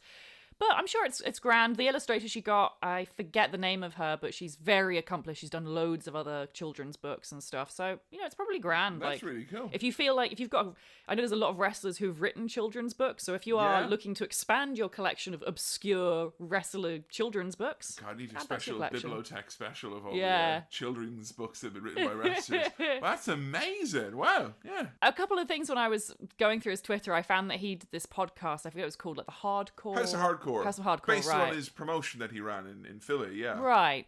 And it didn't go for very long. He had a few guests and stuff here and there. But on a couple of episodes, Bueller actually showed up and was his guest. And I didn't listen to full episodes, but I listened to some clips. And they had really good chemistry. Like, proper good banter. Aww. Like, he's a bit of an edgelord in some respects. No, not the guy from ECW. Yeah, but she can give as good as she gets. Like, she does not let him get away with anything. I think that's the basis of a successful relationship, particularly in the wrestling business. Yeah, she's certainly not like some poor, frail wife who just yes, husband. I mean, you've seen her wrestle. You've seen her wrestle Bill Alfonso, where he lost all the blood in his body. That's amazing. That's a hardcore lady, right? Yeah, there. she is hardcore. She's a very strong woman who can stand up to men. And also, from my calculations, she would have been raising those newborn twins while Tommy was in the midst of like a decent length, like a 3-4 year run on the WWE main roster. Oh, really? So like. That's fucking as hardcore as it gets right there. Like, Jesus Christ. You know? That's a strong lady. Yeah, for sure. Speaking of family. His family. I found out something very interesting that is relevant to your interests. My interests? Regarding his twin daughters. You've actually seen them in something before. What, are they like... Has Tommy he hasn't used them at an angle, has he? I believe actually they were briefly mentioned in some angle, but I don't know what. I don't know enough about that. It wasn't like he's been beat up by Zack Ryder and his baby's like. No, something you're probably more intimately familiar with than ECW even. Mm-hmm. They had a short-lived acting career. Okay. Yeah. On what? The Sopranos. Are you kidding me? More ECW Sopranos crossover. They played Dominica Baglieri, Tony's niece. Wait, so... Janet's baby, Bobby's baby, yeah.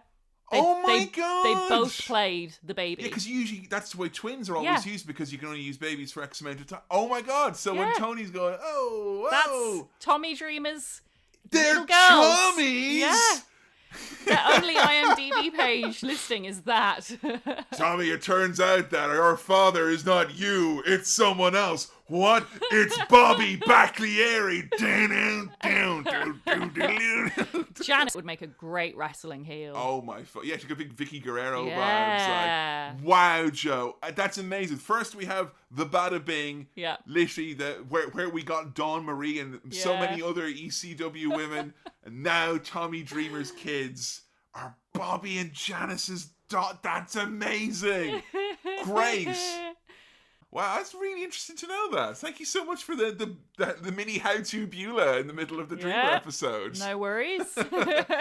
So going back to the feud with Raven, one of the most important aspects of this, and Tommy will be the first one to tell you, was that he could never beat him. We had year after year after year, confrontation after confrontation, all these new characters being brought in, like the Pitbulls. Even Cactus Jack was brought into this feud. But the important thing was that Tommy would never win. He'd have Raven beat dead to rights, and then the lights would go off and some new wrinkle would be introduced into it.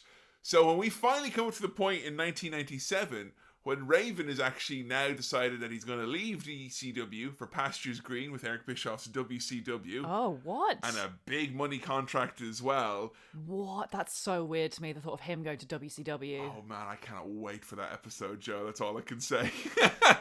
But it comes to the Loser Leaves Town match. Raven versus Tommy Dreamer. The backdrop of which is, can Dreamer finally beat this guy even when he's on his way out the door? And you have this relationship with Tommy where you kind of go, I don't even know if he probably, even when a guy is leaving, if he could beat him. Thus was the paranoia of Paul Heyman and not being able to explicitly trust Raven in the way that he could trust Tommy. When Raven first came to the company, he taped him versus Dreamer with Dreamer winning in front of a non-televised audience.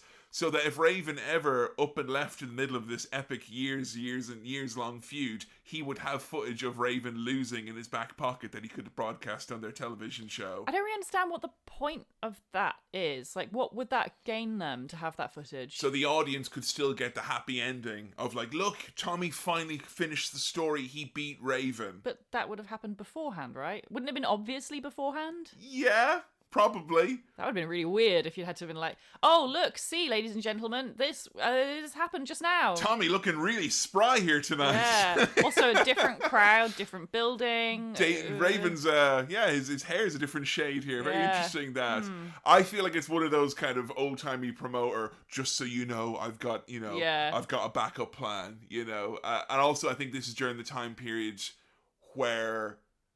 I think it's not like this as much anymore, but where wins and losses in promoters' minds meant a lot. Maybe he was worried that Raven might think losing to Tommy Dreamer would affect his standing with WCW. Oh, what good are you to me? You lost to Tommy Dreamer on your way out, type of a thing. I think it's all just paranoia though that's been overblown. Yeah, I think Heyman just happened to film it, and then in retrospect was like, I am a genius. And everyone was like, yes, you are. He forgot the first thing he did was have Dreamer beat Raven. Yeah. Oh yeah, I know, it was my backup plan. Yeah. Silver bullet. Planning for this all along. So it's Tommy Dreamer versus Raven from Wrestlepalooza 97. Loser leaves town. And let me tell you folks, this ain't even on the network. Had to go into YouTube. I don't think anything has quite gotten to you with regards to the CW atmosphere, quite like what I like to term as the odd-tourages that we get. I love that term. In ECW. Raven's got quite the odd-tourage tonight. He's referred to, they say on commentary, he's accompanied by his nest. Which I love that, because he's Raven. He's Raven, he has a nest, he also has a flock at different points as well, that's cool, yeah. So yeah, the idea that Raven is this cult of personality that draws in all these various people, like the Sandman's family, for instance. We also had a blow-up doll, who I hate to blow up your spot, but... you thought was a real person for a good minute or so in the build-up to this. It wasn't until at one point it gets knocked over and goes plonk on its face, and I was like, oh my god, it's a sex doll. Wait till you see the Kenny Omega episode, Joe. You're going to freak out.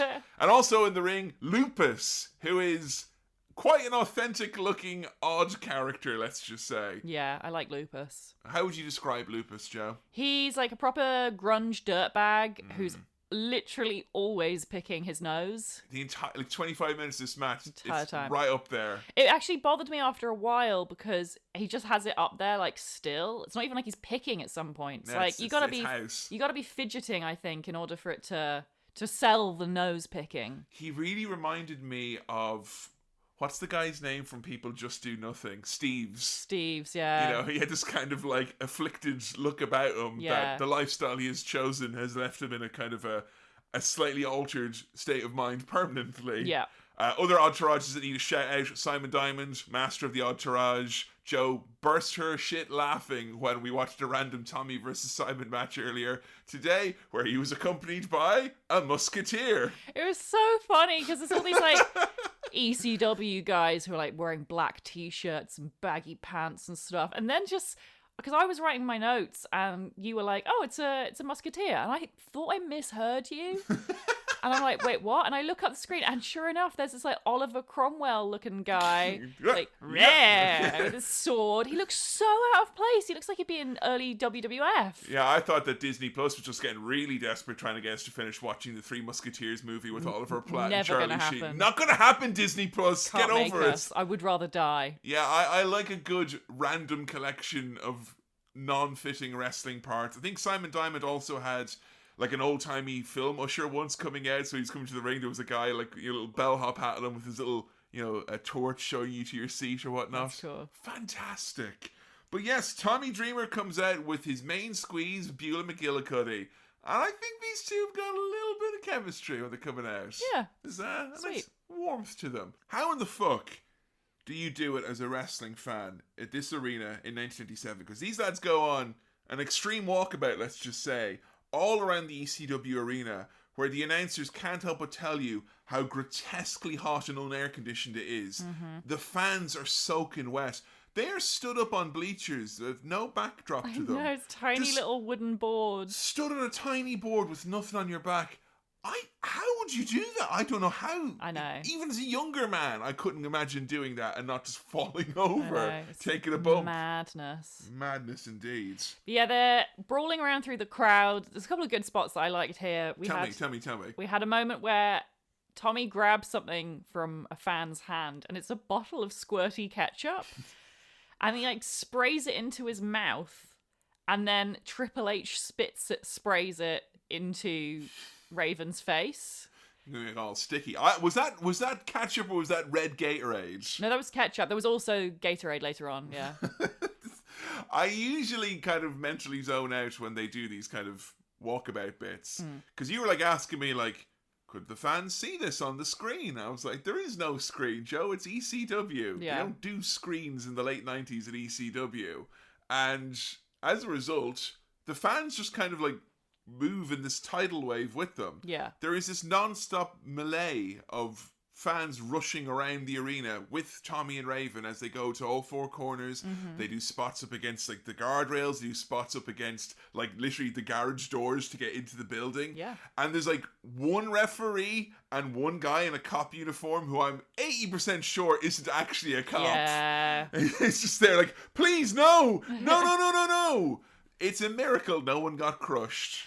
Yeah, especially with all those bleachers. I think there must be a lot of shoving and pushing and stuff. People falling over, surely, but yeah. Both men go through a table at various points when they're exploring around. They finally come back into the ring, and they use chairs, but they're those kind of crappy, real folding, non-metal chairs, the plasticky ones. But they use them for spots drop toe holds into them and hip tosses and whatnot, so they completely explode and get obliterated. I would love to see a game of musical chairs get played at a wrestling show using chairs that have been used as weapons. And then what? If you swing it too hard, you haven't got a proper seat now, have you? Well, that's just it. It's a gamble as to whether or not when you sit down, your chair might just explode. I love the use of crap chairs like that, because the crowd are reacting as if they've been put through metal chairs, and I think, pick your chairs carefully, folks. Yeah. Less sore to go through a plastic one than a metal one, I would imagine. I don't know, but probably. Depends on the plastic. All I know is that when we were putting out those plastic chairs for our graduation in school, we were swinging them pretty hard at each other. Oh, yeah. And we had to put our hands up to make a noise. We're oh, damn it. Or bare heads don't make enough of a noise. We're going to have to fake these chair shots like a bunch of pussies, man. I'm not even going to get a concussion today. Don't even want to graduate anymore. The use of a sign that is secretly a sign. That's as ECW as it gets, man. Yes, they've got a fan sign, and they use it as a weapon, and then afterwards, Tommy pulls off the paper to reveal it's a stop sign. Yeah, man. That's cool. I like that. There was often times where Tommy would be the king of the, fan will give you a weapon. The fans bring the weapon matches were a staple of ECW, and Tommy was always the master of you get a box that was all wrapped up and he opened it up and be "Wow, it's barbed wire," and he's reacting like it's an N64 or whatever it is. Or there was a time where he was fighting Raven and he got a box from the audience and there was just a pie in it. He went ECW and he pile drove him on the pie. Wow, very Doink. Yeah, Doink was the master of boxes as well. Yeah, and pies. On commentary, we have got a voice that is very distinct, who you needed some help identifying. I had no idea. It was ravishing Rick Rude. Couldn't believe it. He doesn't sound anything like I thought he would. And also, an ECW? I know, right? I'm imagining him, he's there with his 80s look, his big mullet, his little pants, tights. Medusa stood behind him in a long ball gown, And this is what I love now about getting to this point in the How to Wrestling history.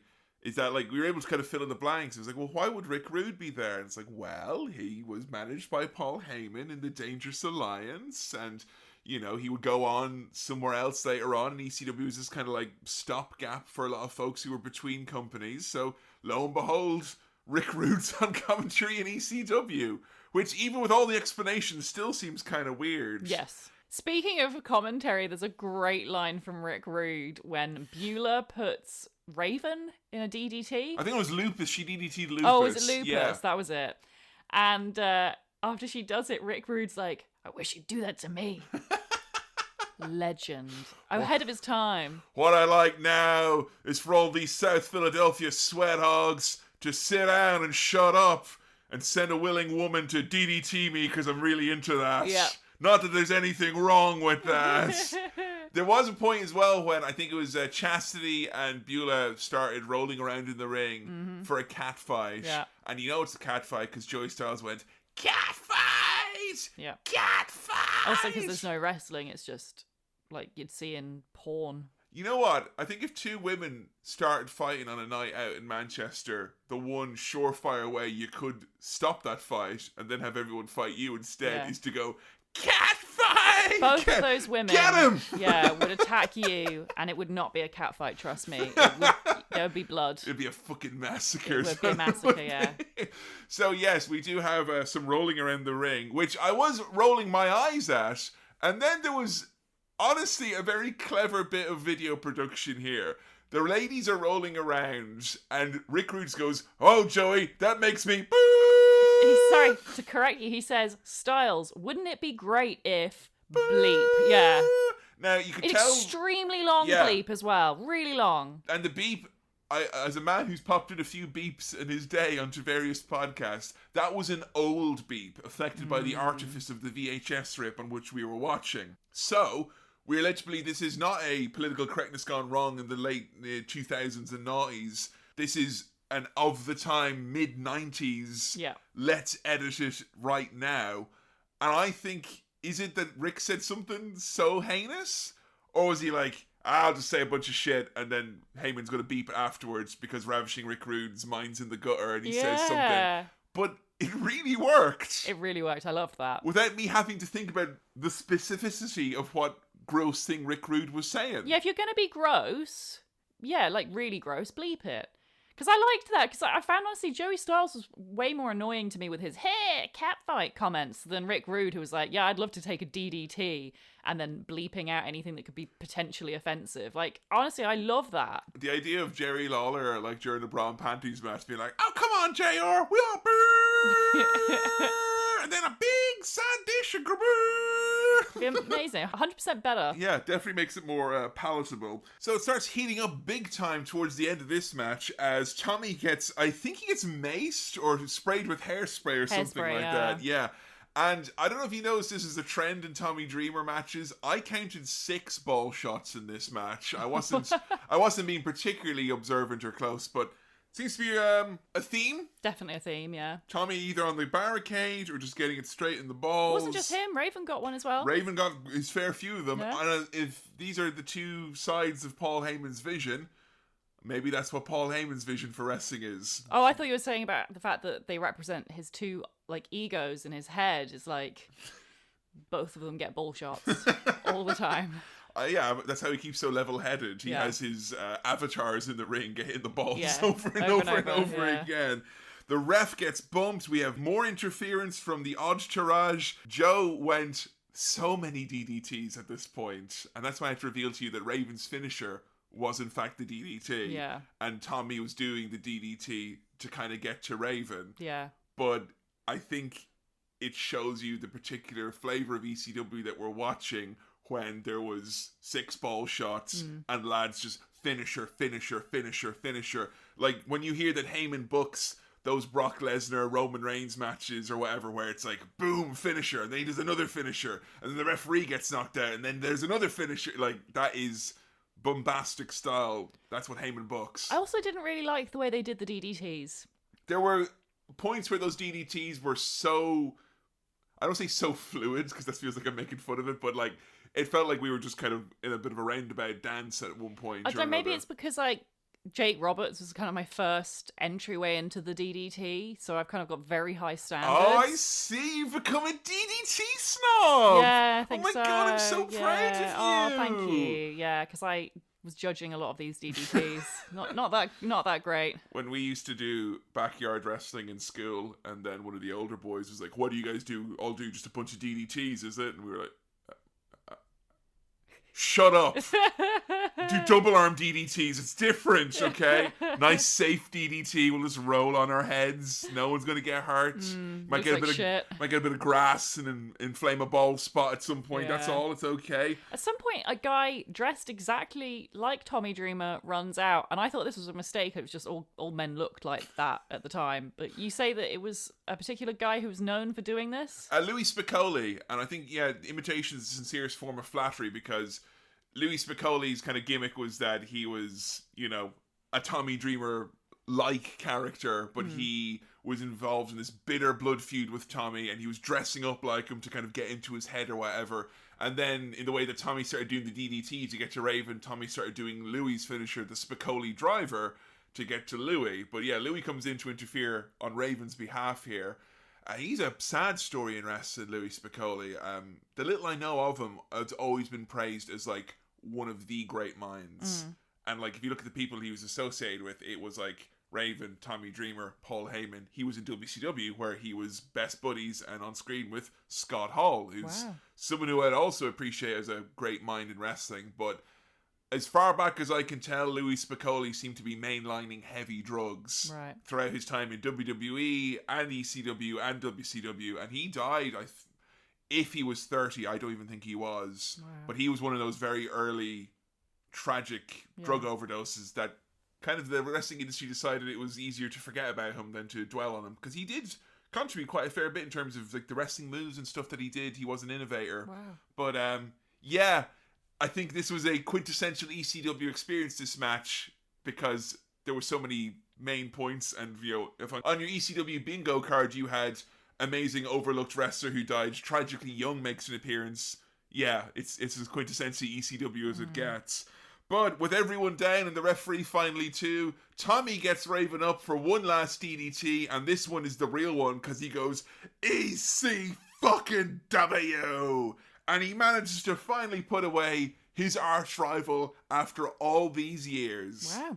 Now, this is the point where normally you give us the match rating or review. And I did. What was your rating for the wild ECW fest that was Tommy Dreamer versus Raven at Wrestlepalooza 97? I thought it was really good. I enjoyed the fact that there were lots of spots. It was very chaotic. And the crowd was with that chaos the whole way, which is important, I think. And I definitely feel it would have been extra fun to be there. And watching this match reminded me of the times I've been at particularly fun live wrestling events. It's an infectious kind of... Yeah, it kind of reminds you of why it's so fun to be there. And it's like Tommy describing the cane shots. The first 3, you can just take those matches. Then after the 7th or the 8th match, the adrenaline just kicks in, man. And then you're stood up at the end looking at the opponent going, "Oh, what are you going to do, man? I'm still here. I'm still standing. You've given me 8 hours of wrestling. Every match has went over. I'm still here. I'm still standing."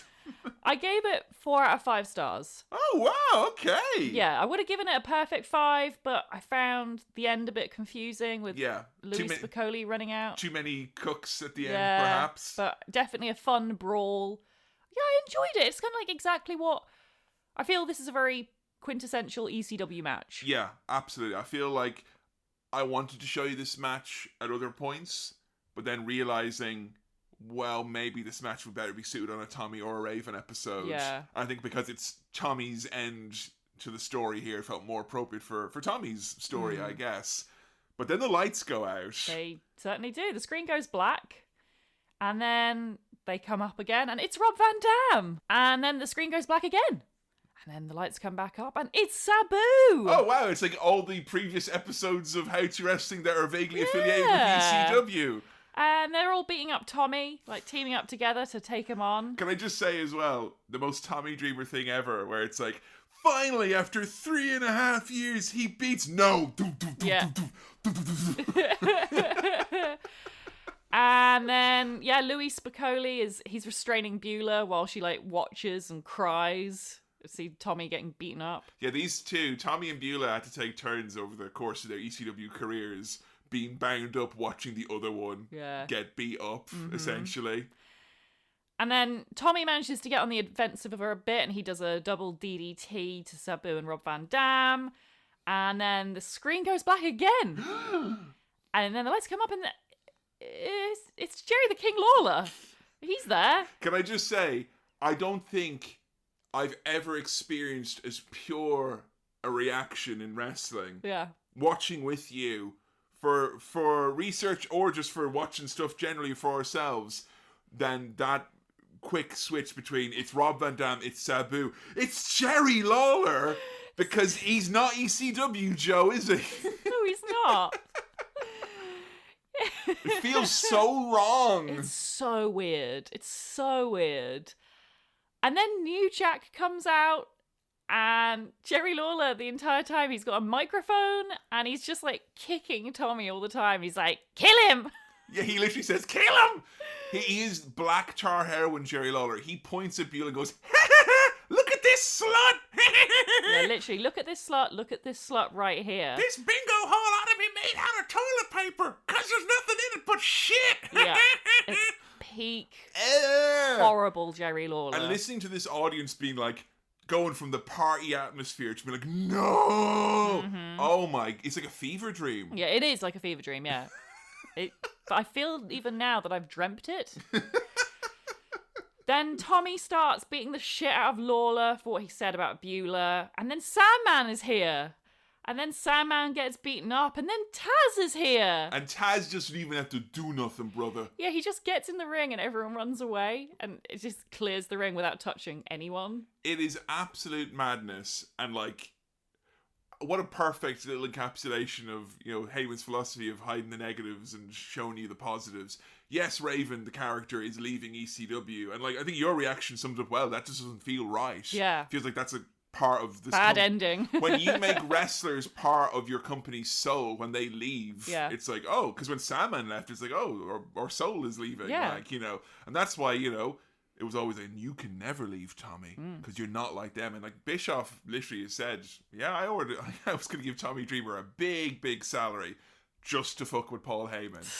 You know, just, literally, you know, I'd book him just to have him, you know, to fuck with that other promotion. And this was a very good example of like showing you what you still had in that company. Because I don't think I've ever seen quite an all-star, everyone is here, Super Smash Bros. ECW edition with Darkseid and Jerry Lawler DLC. Yeah. Like, it's everything you love about ECW and everything that you know that can't be here. Fucking fabulous.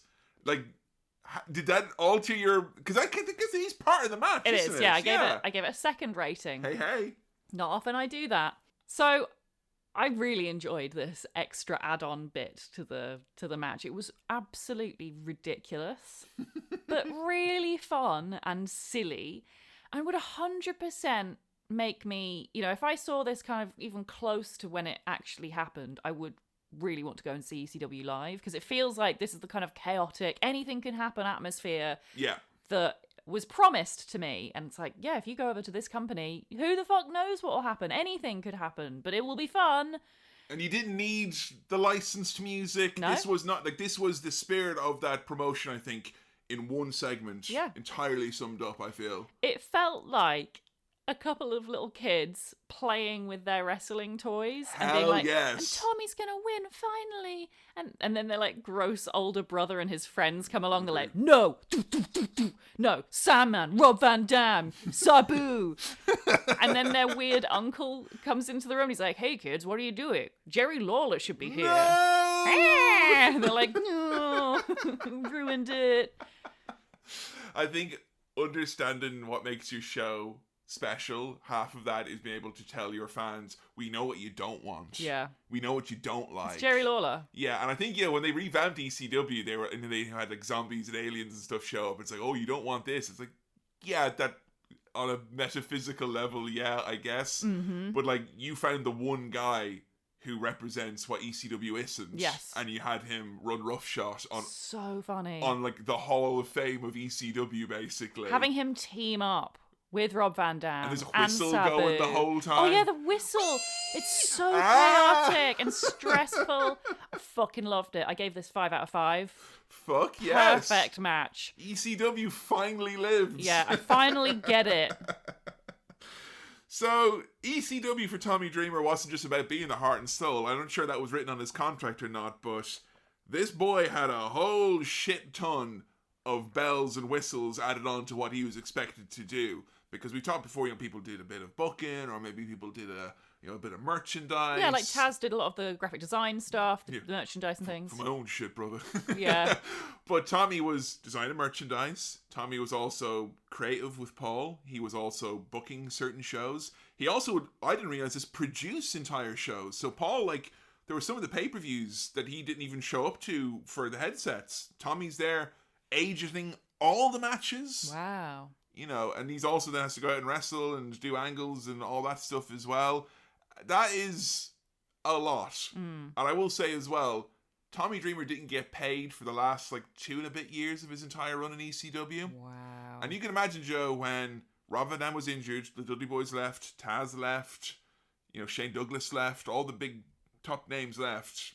Tommy wasn't the champion, but he was still wrestling on big matches in those shows for no money.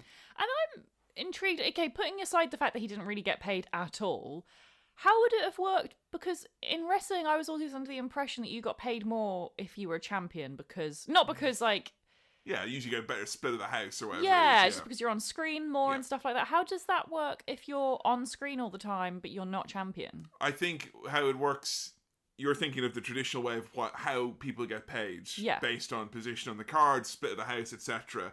In ECW, how the split of the house usually went was, okay, who's really threatening to leave? Oh. Who's the person who I've actually signed a contract with? Like a Lance Storm, for instance. Oh, yeah. Or Mike Austin, whatever it is. Who are the people who I actually have to pay, otherwise they actually legally can leave? Right. And say, see you later, bye. Or who are the people who, okay, I know they'll probably stay around for a long time because they need this and they love this, but maybe I should give them a little something, And Tommy was the guy where hey, I'll sleep on Paul's couch.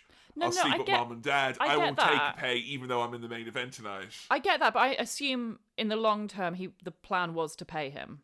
Yeah. Hypothetically. There's a reason why a long list of people are owed 6 figures plus from ECW. If but Rob Van Dam is owed 6 figures, But I kind of want to put that aside and work out just how Tommy was sold the idea that he wouldn't win championships, knowing that that's traditionally how you get paid, is if you get championships. Oh, right, because it would be, you're not just being a guy on screen, you're basically being part booker, owner of this company. You get power, you get responsibility, you get to shape the brand and the image. Would he still have been promised extra pay despite not being a champion because of all his screen time? I think, he would have been, you're considered a top guy. Yeah. So, you're going to get paid a certain amount, top guy salary. So if he had won a championship, he wouldn't have necessarily been promised more money. No, I don't think so. Okay. And I think ECW, the traditional rules of how people got paid was very, very different. But also as well, ECW was the type of place where you weren't necessarily I'm going to see the show tonight because the champion Mike Awesome is defending and I feel for the legacy of this belt or whatever. They wouldn't even announce the cards, 70-80% of the time. Yeah. So you just know, the guys are going to be there, I'm going to have a great show. Yeah. They very much viewed it more as an ensemble thing. Mm-hmm. But I think there was also the unspoken thing with Tommy where it's they're not going to appreciate you over there like I appreciate you. What is it about Tommy Dreamer? It's ECW. You can't have that on WCW. Sandman can still come out with a cane and drink a beer on another show, and maybe it's not as cool, but it's still a vibe, and it's still, Shane Douglas or whoever can go over to the other company and be him. You can't really, because you are this company and this company is you. The extent of which, I didn't know this until recently, Tommy put money into the company. That doesn't surprise me. He put hundreds of thousands into the company. And this is wild, by the way. You remember the big secret from the Paul Heyman episode? That he was secretly getting checks from Vince McMahon the entire time? Of course. Tommy didn't know that. Of course he didn't. So you got Paul Heyman going, we're not going to make the next town. The company's going to go out of business, Tommy. And if Tommy knew that Vince McMahon was giving this lad fucking 5-figure checks every other week, he probably wouldn't be giving him a 6-figure check every other month. Yeah. Fucking hell! But main reason why Tommy probably liked it so much was because of the lifestyle, baby. And he is talking extensively, the best time of my life. Yeah. And this retrospective we watched was shot around 2016, 2017, I think. And Tommy was more than happy to go into details about how everything they did was illegal, and they lived for one thing, and that was the after party. They tell all the fans, we're at the Travelodge, brother, come down here. I think the direct quote from was, hey, you want to smoke pot? Oh, you got it here, have you? You could have sex with wrestlers, you could smoke weed with Rob Van Dam, or drink a beer with Sandman. I got to live that for 8 years. Yeah, he's literally saying, you know, it was carte blanche in terms of that. And I think the fans who were going there were expecting, well, we're going to get to fuck these wrestlers, right? Or watch them fuck other people, or do drugs, or whatever it is. But that's the thing, right? Tommy himself, he says he doesn't smoke weed. He doesn't take drugs. He barely drinks. Yeah, he's on a... And he, in my mind, he never was... that, like, I never viewed Tommy Dreamer as, like, the party guy, like a Balls Mahoney or a Sandman or a Rob Van Dam, or not even like a Sabu, who's like, you know, Sabu partook. I didn't think Sabu was like the life of the party, but he'd be doing hard drugs in a room with someone somewhere. Whereas Tommy was the life of the party without partaking in any of that. I think there's a kind of a master of ceremonies, kind of frat boy element of like, hey, look at this, man, I put on this kick-ass party. Everyone's here, everyone's having a good time. That's my high, man. You think of, though, again, with the money, like, it must... I'm almost there'll always guaranteed... be money for drugs at those shows. Wow. Yeah, they'll all... Hey, you know, I'm sure there's plenty of wrestlers who got paid part in drugs, part in pizza and fucking beers. But I would be willing to bet that Tommy also put a bunch of money into paying for, you know, the sex workers that they would have hired, paying for some of the drugs when they run out, paying for beers here and there, the hotel rooms and stuff when they, you know, want a bit of privacy for an orgy or whatever. He does say that at any given ECW after party, the smell of weed would be heavy in the air. Heavy drug use took place, but usually away from everyone else in a different room. Yeah. And there were piles of blood and babes everywhere.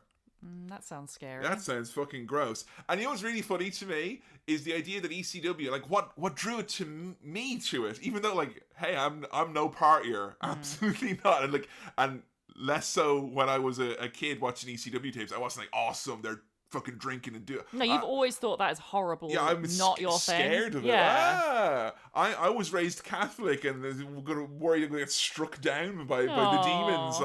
So that was no kind of vicarious fantasy for me, but like what it was for me was like, you're rejecting what came before you. It's like all that old stuff from the 80s, all those lazy old time wrestlers. You say fuck that. It's this cool new thing for the edgy cool new guys. What did they think the guys in the 80s were doing in their time off? This is the thing, is far from, yes, maybe the wrestling style was throwing out the culture and ripping it up, but in terms of the backstage culture, this was the last bastion of the 80s, living well and through into the late 90s, because where do you hear stories about hotels covered in cocaine and strippers being brought back en masse and guys sleeping with fans and, you know, bringing girls to the matches and literally talking about like, okay, that one's going to sleep with Axel Rotten, that one I think Guido's going to have sex with her, you know, like literally like masterminding like a pimp or something like that. That's ECW, and it's early 80s wrestling. That's what you hear about it. Yeah, these lads were throwbacks once the show was over. 100%. And even the really dark side of things as well, which, you know, you kind of can't avoid talking about, but stuff like H-bombs, which is a term for when wrestlers would basically give a date rape drug to strangers who they've seen or other wrestlers. And this was like a common thing to do as a prank or to get their end away. Like literally, like there were cases of rapes. Well, and this is something, again, has happened, you know, it was big in ECW, but it did happen in like the 80s as well. You know, like there were rumors of Marty Jannetty and Shawn Michaels getting up to this stuff, and way beyond before them as well. Like, I just think it's very funny that I remember the early 2000s when there was the first wave of shoot interviews, and an ECW guy like nothing more than to crack his knuckles and be like, oh, let me tell you, Mr. Pedophile who runs RF Video, about the amazing parties we had and all the shit we did to all the rats, brother. Oh my God, it was so great. And now, you know, when everyone's got a podcast, people are suddenly a little bit gun-shy to talk about the time that Perry Saturn used a Raven action figure to finger a girl or whatever it may be, the story of the day. Yeah. Sorry if the grisly details are inaccurate, but... Also, a lot of those podcasts I've noticed have been taken offline, which is interesting. I think that in this day and age, hey, all I'll say to Tommy is that he's the last man standing in terms of saying, that was awesome, that was the best time of my life. And maybe it's easy for him because he wasn't on hard drugs. Yeah, and he was a man. Because I actually saw a tweet from Missy Hyatt, who apparently wrestled in ECW. She's been in the wars, let me tell you. Yeah, and people asked her what it was like at the time as a woman. And she was like, oh, it was horrible. It was really horrible. We couldn't say anything because everyone would just basically they'd probably just fire you. But it was pretty much known that if you spoke out against it, you'd be considered a troublemaker. They didn't even have their blackballed own, and they stuff. Have their own locker room. No, the women had to hold towels up for each other while changing because you think as well, it's just like, oh, just get on with it. You're all professionals, right? Yeah. But no, the men were creeps and they had to act like creeps and fucking date rape their colleagues. So they had to hold up towels for each other and get changed when the men weren't around and stuff. It's just awful stuff. And yeah, it sounds like it's so fun when you hear it from Tommy Dreamer, but then when you hear it from the women, it's like, no, I felt endangered all the time. I never felt safe. You need to, everyone always needs to take a step back with the good old days, what you consider them, and maybe for the benefit of your later years, just kind of reassess them a bit. Because someone mentioned to me, Dreamer said all sorts of things on Austin's podcast, for instance. And I listened to it back in the day and was shocked and never listened to it there recently. I played you the clip and he's just like, Austin's like, oh man, tell me about all the crazy stories. Because Austin has this kind of I'm like a gelded stallion because I became such a big top guy. I had to travel on my own. Tell me about the dirty stories. I have a theory about that, and I think Austin is a very smart man who knows how to get people to say what he wants them to say. And I think he knew Truly the Louis Theroux. Yeah. Really? I think he knew if he made out as though he was really jealous and, oh God, Tommy, you must have been so lucky having all those orgies. I don't think Steve Austin wants orgies. He's a control freak. If he wanted orgies, he could have had loads of orgies. Yeah, well Tommy Dreamer on this podcast literally be like, let me tell you about the time that we had an orgy. I won't name names, but Matt Stryker. Yeah. Matt Stryker, you son of a bitch. Listen, Matt, you remember when you tried to have sex with those 4 strippers and I was watching, dude? Oh man, it was great. So yeah, I don't really get what Tommy gets out of this, considering, as I said, I think he pays for a lot of it, and he didn't take drugs, and he didn't really drink, so he was probably the one driving them around everywhere. It's the cool stories. He gets to tell Stone Cold Steve Austin about the time that Freddie Prinze Jr. and Kieran Culkin showed up and stole all the strippers. So what, he's just there? Hey, fucking fuckers, what's going on, lad? Oh, yes, very serious wrestlers. Yes, very serious. Hey, girls, you're coming with me. Yeah, I'm going to take you upstairs to a high-rise apartment where I'm going to jack off onto a window and then leave the room. But yeah, it's just the thought of what, Tommy's just sitting there, married. I assume Bueller is probably there at this point. This is before they had kids. And what's the story he was telling? They were that's true. That in particular story was... The twist in that story isn't that fucking Kieran Culkin showed up and stole the strippers. The twist of that story is that it was in WWE in 2008. It's madness. He's talking about orgies in the hotel rooms. Oh my god. Turns out that ECW revival was more authentic than I gave it credit for, Joe. But yeah, just the thought of him just sitting there watching them. Was he jacking off? What's he there for? I don't get what's in it for him. Not that there's anything wrong with that. It's just... it's fine. I just want to know. I just think that Tommy, for me, part of the character, him, and I've seen a lot of people tweeting about this, that the reason why they kind of thought the character was relatable on the surface level is that, hey, the guy who's a high school jock who maybe he's let himself go a little bit in later years, but he's still a tough son of a bitch, and once the fight comes, that fire comes out, dude. But man, if anything's art imitating life or life imitating art, where it's he is, and maybe the dark side of the ring put this in perspective for him, but he is tragically caught up in the past, and not just ECW in that time period. Yeah, the good old days. Oh man, he is a wistful individual. It's so bizarre as well. Poisoned by his own nostalgia. Yeah, because he'll talk about this amazing time of sex, drugs, and rock and roll and stuff. And then literally seconds later, he'll talk about Sandman dying. Sandman died Great anecdote. from a drug overdose, and then he just dumped him on the side of a road. And they were like, right, Sandman's dead. Let's go on with the show. But it's, it's a funny anecdote that you and I laughed a lot. It is a funny anecdote because Sandman doesn't give a shit. He showed up to the show later. They were all fine. But just the fact that he can say in the same breath, like, wow, these were good times, man. It was so great when Sandman died. You just watching Tommy Dreamer talk about his...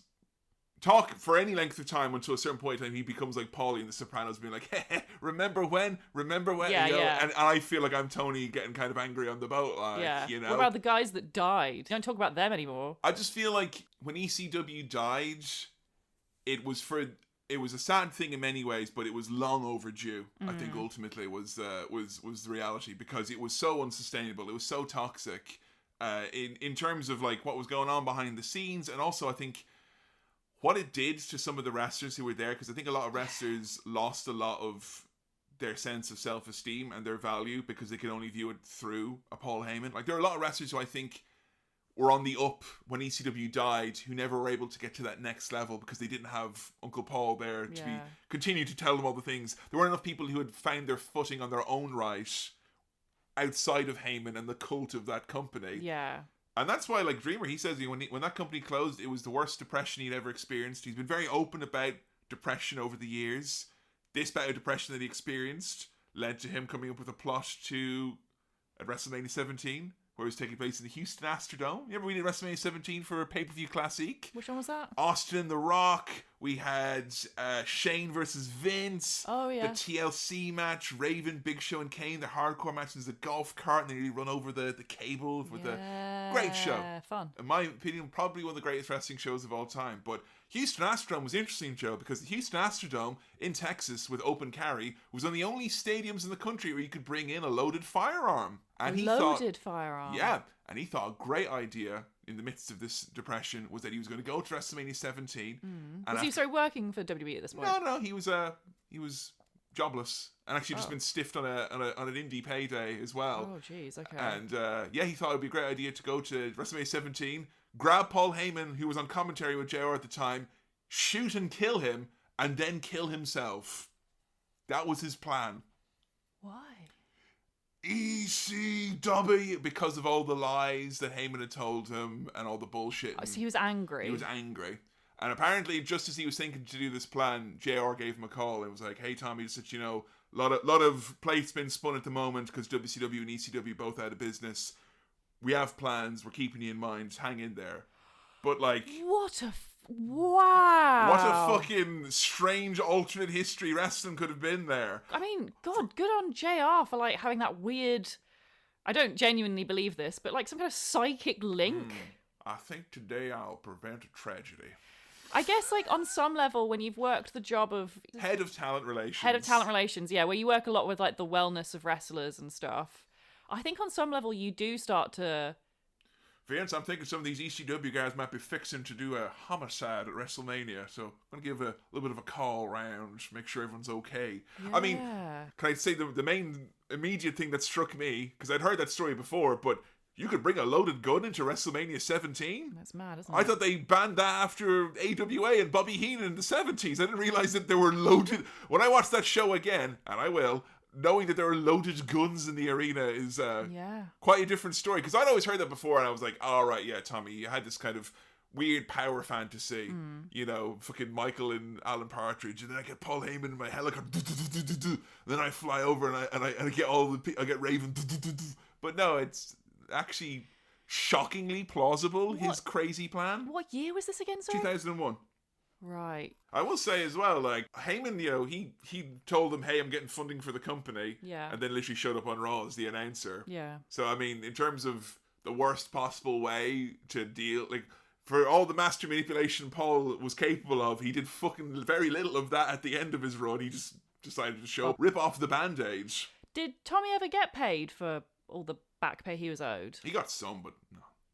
ECW, when it went bankrupt, you know, there was a long line of people who were expecting money. Yeah. And surprisingly... Would those debts not have been absorbed by the WWE? That's usually in bankruptcy court when people are buying stuff. A lot of things get written off. Oh, of course, it was bankruptcy court. And surprise, surprise, Joe, the lads who had informal handshake, not fully fleshed out, not real contracts written by his parents, didn't really get their fair shake of things. Yeah. So that's what I mean, How convenient that they declared bankruptcy before they were sold to the mega corporation that could have afforded to pay. I think that's very intentional. Yeah. So Dreamer did find his way into wrestling mainstream when WWF, they did an invasion in 2001, the summer, where WCW and ECW, Dreamer and Rob Van Dam were the two kind of signees, but a guy whose gimmick was a guy in a t-shirt who was featured in a faction that had around 40 people in it, all of whom were wearing t-shirts that said WCW or ECW on them. He wasn't really, longed for much of a spot in that respect. So they didn't really care that he was the guy of ECW. No. Like, it seems obvious to me that, like, if you are, especially seeing as Paul Heyman was there booking things, that they'd have been like, yeah, so we Pushing obviously, for him, like. we're relaunching this brand. We want to put it behind the guy who is perceived as being the brand. So there's separate things. There's the ECW relaunch that happened in 2006, where it became a third brand on TV with weekly television. This in 2001 was just a storyline of the remnants of these companies are joining up under Shane and Stephanie McMahon. Stephanie's the owner of ECW. Shane owns WCW, and they're gonna beat up all the WWF wrestlers. And at this point, the idea in storyline was that they were buying these companies to kind of destroy them, right? No, they're going to buy them to do a hostile takeover of Vince's company and destroy him. Right, but also them. Yeah, because it's not like they were like, right, we're going to destroy Vince and then we're going to make ECW and WCW big flagship The alliance shows. is going to be the right, thing. Yeah. Okay. I mean, there's definitely value in that story. And I think, it's a fascinating story. I think it's a really fun time period. I'm running through it again on SmackDown Crawl, and I'm having a whale of a time. But it ain't a story about ECW. No. As you would understand it, Yeah.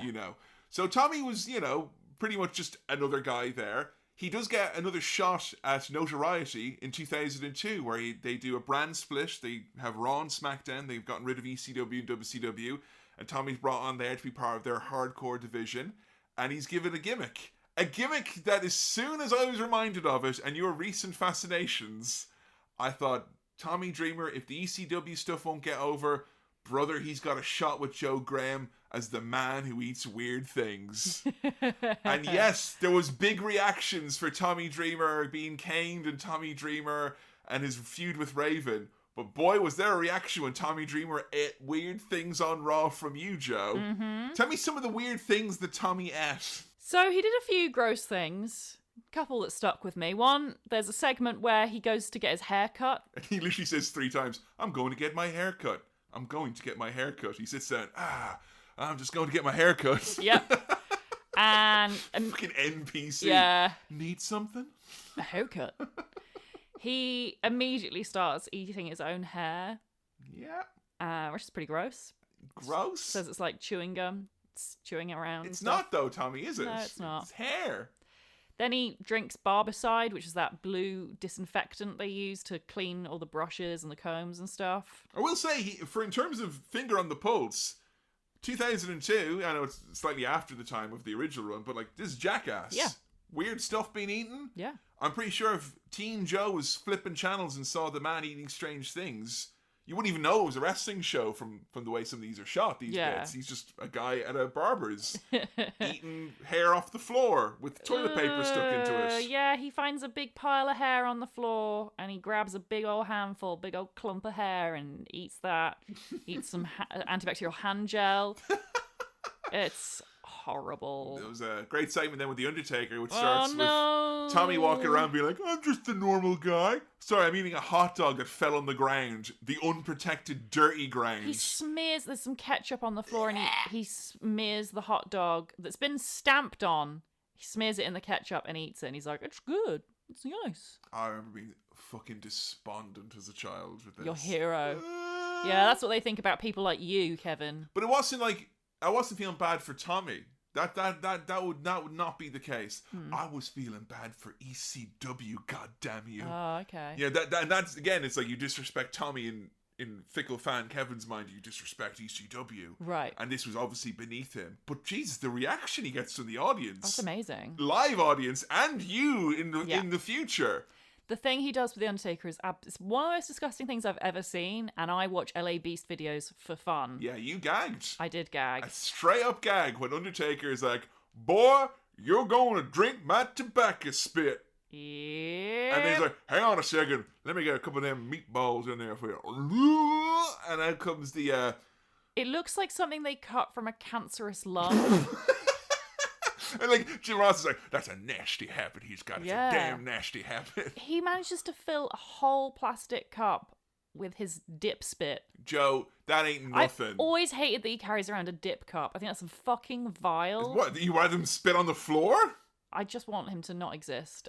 Look, either we go with Proposition 305 and spittoons are installed everywhere across Oh my America, God. like the Dippers want, No. or you're going to have to deal with the plugs where they fall. Joe, I seen Ric Flair fill up a venti Starbucks mug with dip spit over the course of a 2-part shoot interview back in the Horrible. day. Even that makes me gag. Nasty habit. And Tommy... he fucking tans that thing. He does. Like his job depends on like, it, and it does. I assumed he'd take a big sip. I was like, if he's as gross as I think he is, he can take a big sip. He chugs the whole thing, and then he eats the tobacco. Thank you, sir. May I have another? So bad. There's a reason you spit it out. Oh my fucking God. I hope he made himself sick off, like literally throw up, because like I'm pretty sure that can give you cancers. Yeah, Taker like almost breaks character. He's Yeah. like, "Boo!" Too far. Gross. Weird man. I've learnt my lesson. I ain't going to drink no more tobacco juice ever again, Tommy. I'm sorry. It's fucking vile. It is. It Imagine being married to him and seeing that. like, for me, it felt like par for the course, because it was like, you're only as... It made me quite cynical at the time, thinking like, oh, you're only as good as what you can do for me right now at the second on Monday Night Raw. 3, 2, 1, go. And Drink the Undertaker spit.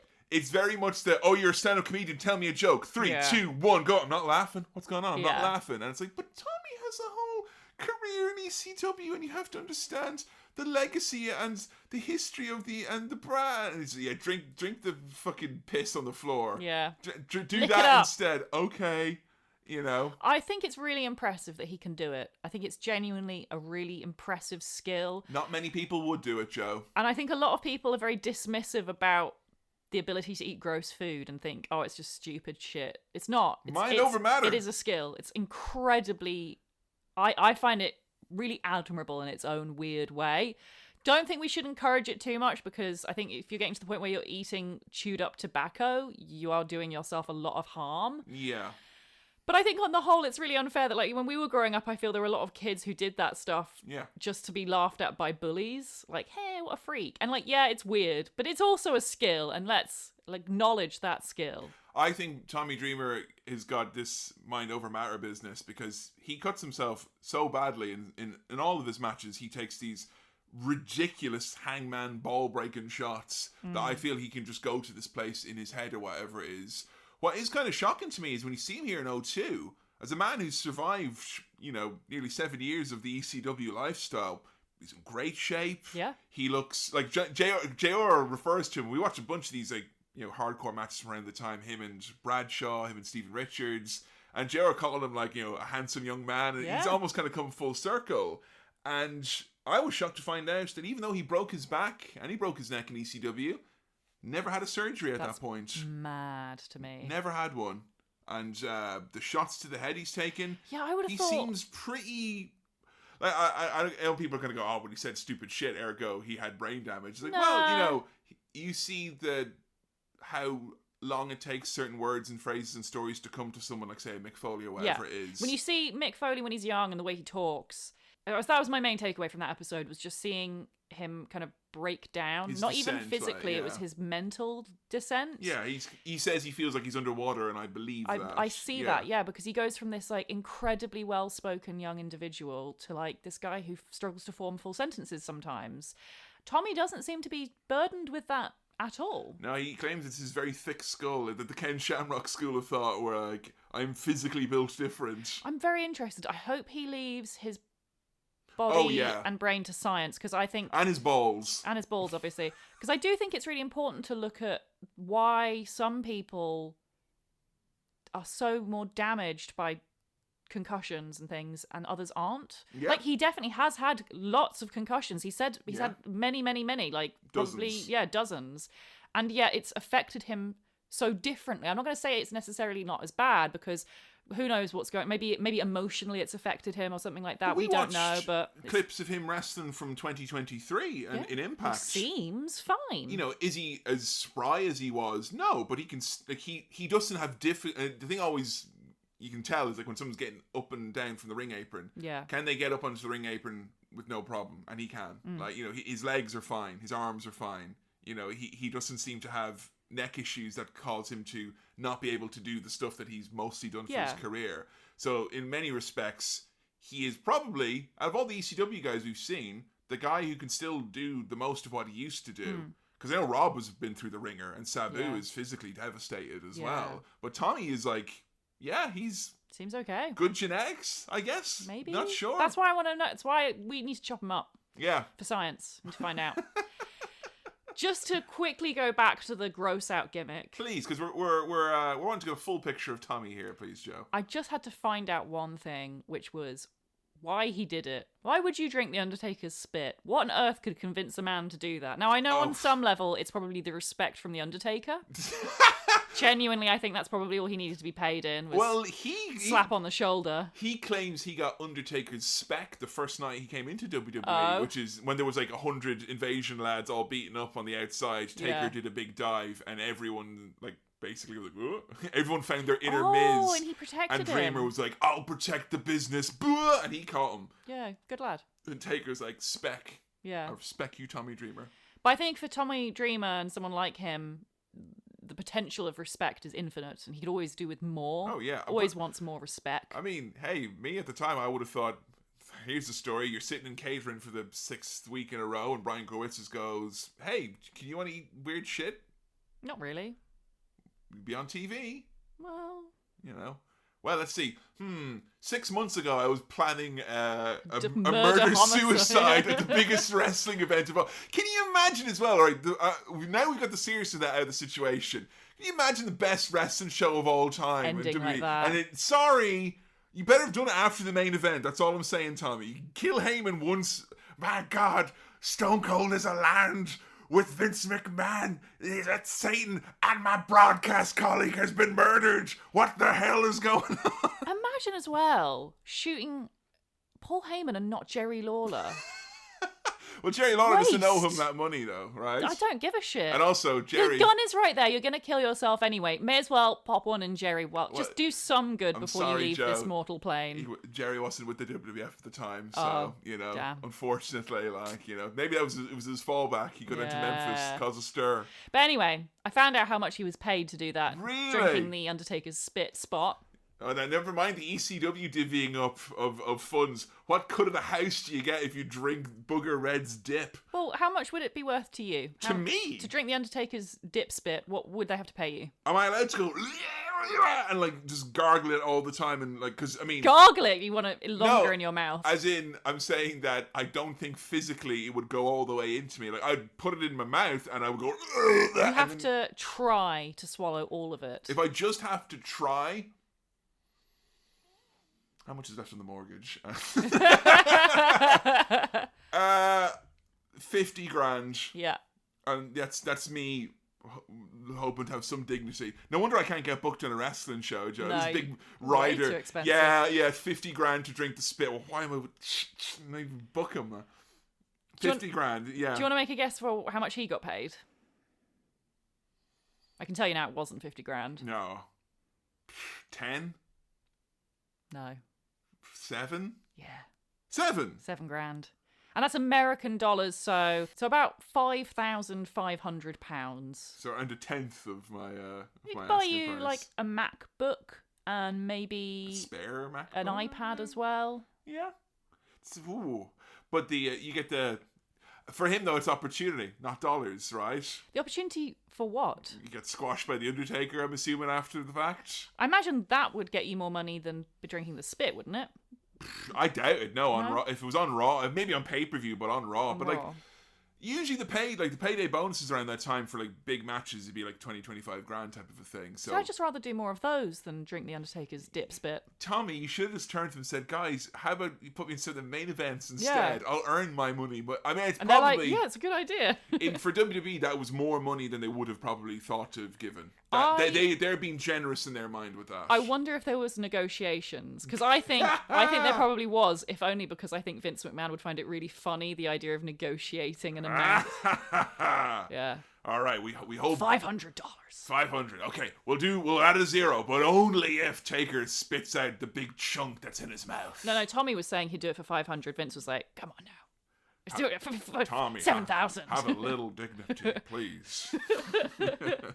Well, there you go. I mean, I don't think it really got his foot in the door, so to speak. Probably what helped him was the fact that Heyman at this point was on the writing team. You know, he was probably pitching stuff. They wanted to have a hardcore division on Raw, so he got a few. I mean, I think the match with Bradshaw that we watched was really fun. I think that was showing that you can have that hardcore match be further down the card, but still be an interesting, different part of the show. I think it had potential, the gross out stuff. I just think they did it wrong. I think it wasn't incorporated into the matches either. No, exactly. It's kind of its own thing, and I feel they should have done it more as kind of like an LA Beast or a Jackass type thing of like, hey, look at me, I'm hardcore, I can do it all. I can eat gross shit, I can take loads of chair shots and stuff. Like I'm badass. I don't give a shit. I'll take it.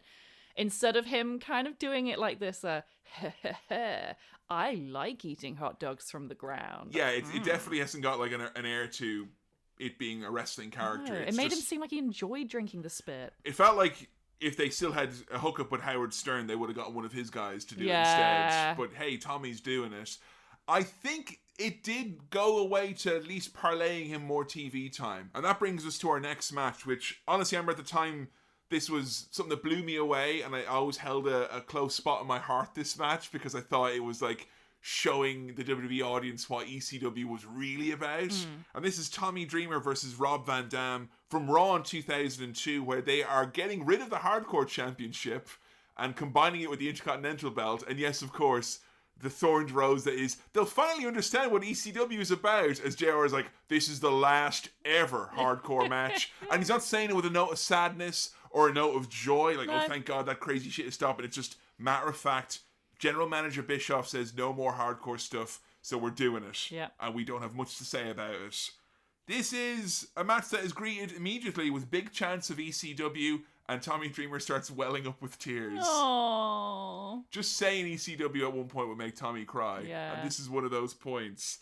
Rob and Tommy, though, these lads very familiar with each other, and they treat us at the start to, I bet you didn't think they did this in ECW, where they're like jumping and avoiding. Oh, I thought you meant the handshake. They do a lovely little gentleman's handshake at the start. Little agreement, you know. Good match tonight. I've bought you weed before. Oh, you have, sir. Many Yes, times, very good. yes. Yes, and I have partook of said weed. Yes. But I meant more along the lines of they do some kind of like actual wrestling at the start. Yeah, it's kind of showing that they're evenly matched, which I thought was a bit weird. You started laughing during this bit, just when I was like, look, and they're going to face off and go, come on. And you were like, well, because it's Rob Van Dam. It's Rob Van fucking Dam. Like, he's one of the best wrestlers in the world. He has to slow down so much to make it look like, oh, Tommy's just about to get me. Tommy's always been the underdog. He's never been an equal to Rob Van Dam. I think even he would admit that. So you think this should have been more like Rob kind of schooling Tommy a little bit and then wanting to show him the equal footing they allegedly have? I feel if they're going to show equal footing, they have to show Tommy's strengths, which is that he can take a lot of punishment and he'll always get back up again. Yeah. And he will take it to the extreme. We do get a bit of that in this match for sure. A little bit, but yeah, the technical... Yeah, there was always a bit of that in ECW matches where they would, you're expecting the hardcore war, and Tommy and Devon Dudley or whoever would do like the mat wrestling for 5 or so minutes and be like, see, we can do it. All right, now that's done. Let's Yeah, it just felt random to me. Yeah. Were there any spots or kind of any use of the hardcore weaponry that you did enjoy or did make an impact on you in this one? Not really. There was like a couple of ladder spots that were a bit fun, I guess. There was a bit where the ladder where he lands on his dick. In the match with Tommy Dreamer, he lands on his dick, but that's never happened before. Has that happened before? A few times. Oh, has it? Yeah. He lands right on his dick, and then he kind of tilts upside down into the Tree of Woe, which you always complain about the Tree of Woe. Yeah. But I thought this is a good use of it, yeah. where it felt like he naturally was in that position, and then Rob smashed him with that drop kick in the chair. Yeah. Thought that was very, very cool. Got some pathetic kicks from Tommy. I do not like his kicks. Weak. Yeah, like his little setup kicks for the DDT Yeah, and stuff like that. Shit. Really shit. It's like if I did a kick. So it's the kicks and the headlocks now. You've been really these are becoming the things that you get taken out of a match if they're not doing tight and snug. Interesting that. We get the rolling thunder onto the ladder from Rob as well. Rob does some insane things to himself in this match, and I think there's a slight element of the main things these guys do in this match, they almost do them to themselves. Like Tommy's big spot with the ladder, he does to himself. Rob's big spot with the ladder, he kind of does to himself. And it's more of a kind of an exhibition of what these guys typically would do to themselves than it being a... Like, it doesn't feel as much of a contest, this one, in retrospect, you know?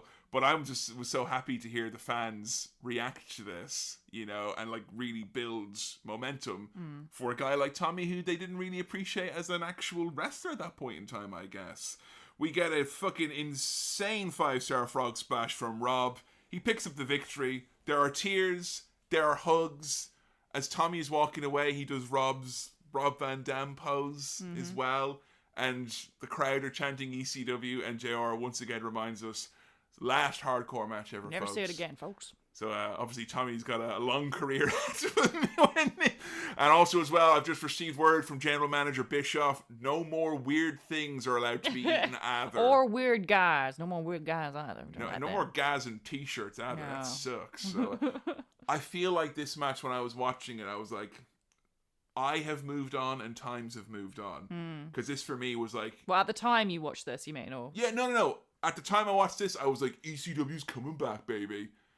That style is back. Yeah. But watching this in 2023, I was like, yeah. It's gone.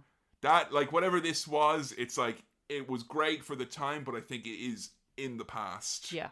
You know, I do like seeing the homages in an AEW or whatever, you know, but I think... Well, I think AEW thematically fits it more than WWE. Yeah, it felt like this was aggressively not what you were seeing on the show at the time. It's way too shiny. It's just different production values, different priorities, different branding. It just does not fit. I was wondering if at least the camaraderie, the between these two, the obvious love and the tears and whatnot, or were you getting numb to Tommy tears at this point? No, I mean, it was nice, fine, sure. I don't really care. Like, didn't add anything to the match. So how'd you get on with this one then?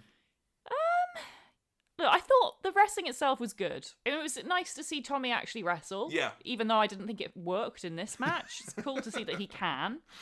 But it just felt so weird for them to be evenly matched at the start, considering this was such a short match. Yeah, it was only like 10 or so minutes, I think. Because again, I really feel that Tommy Dreamer's strengths are the fact that he can outlast anyone. He can just keep getting back up again.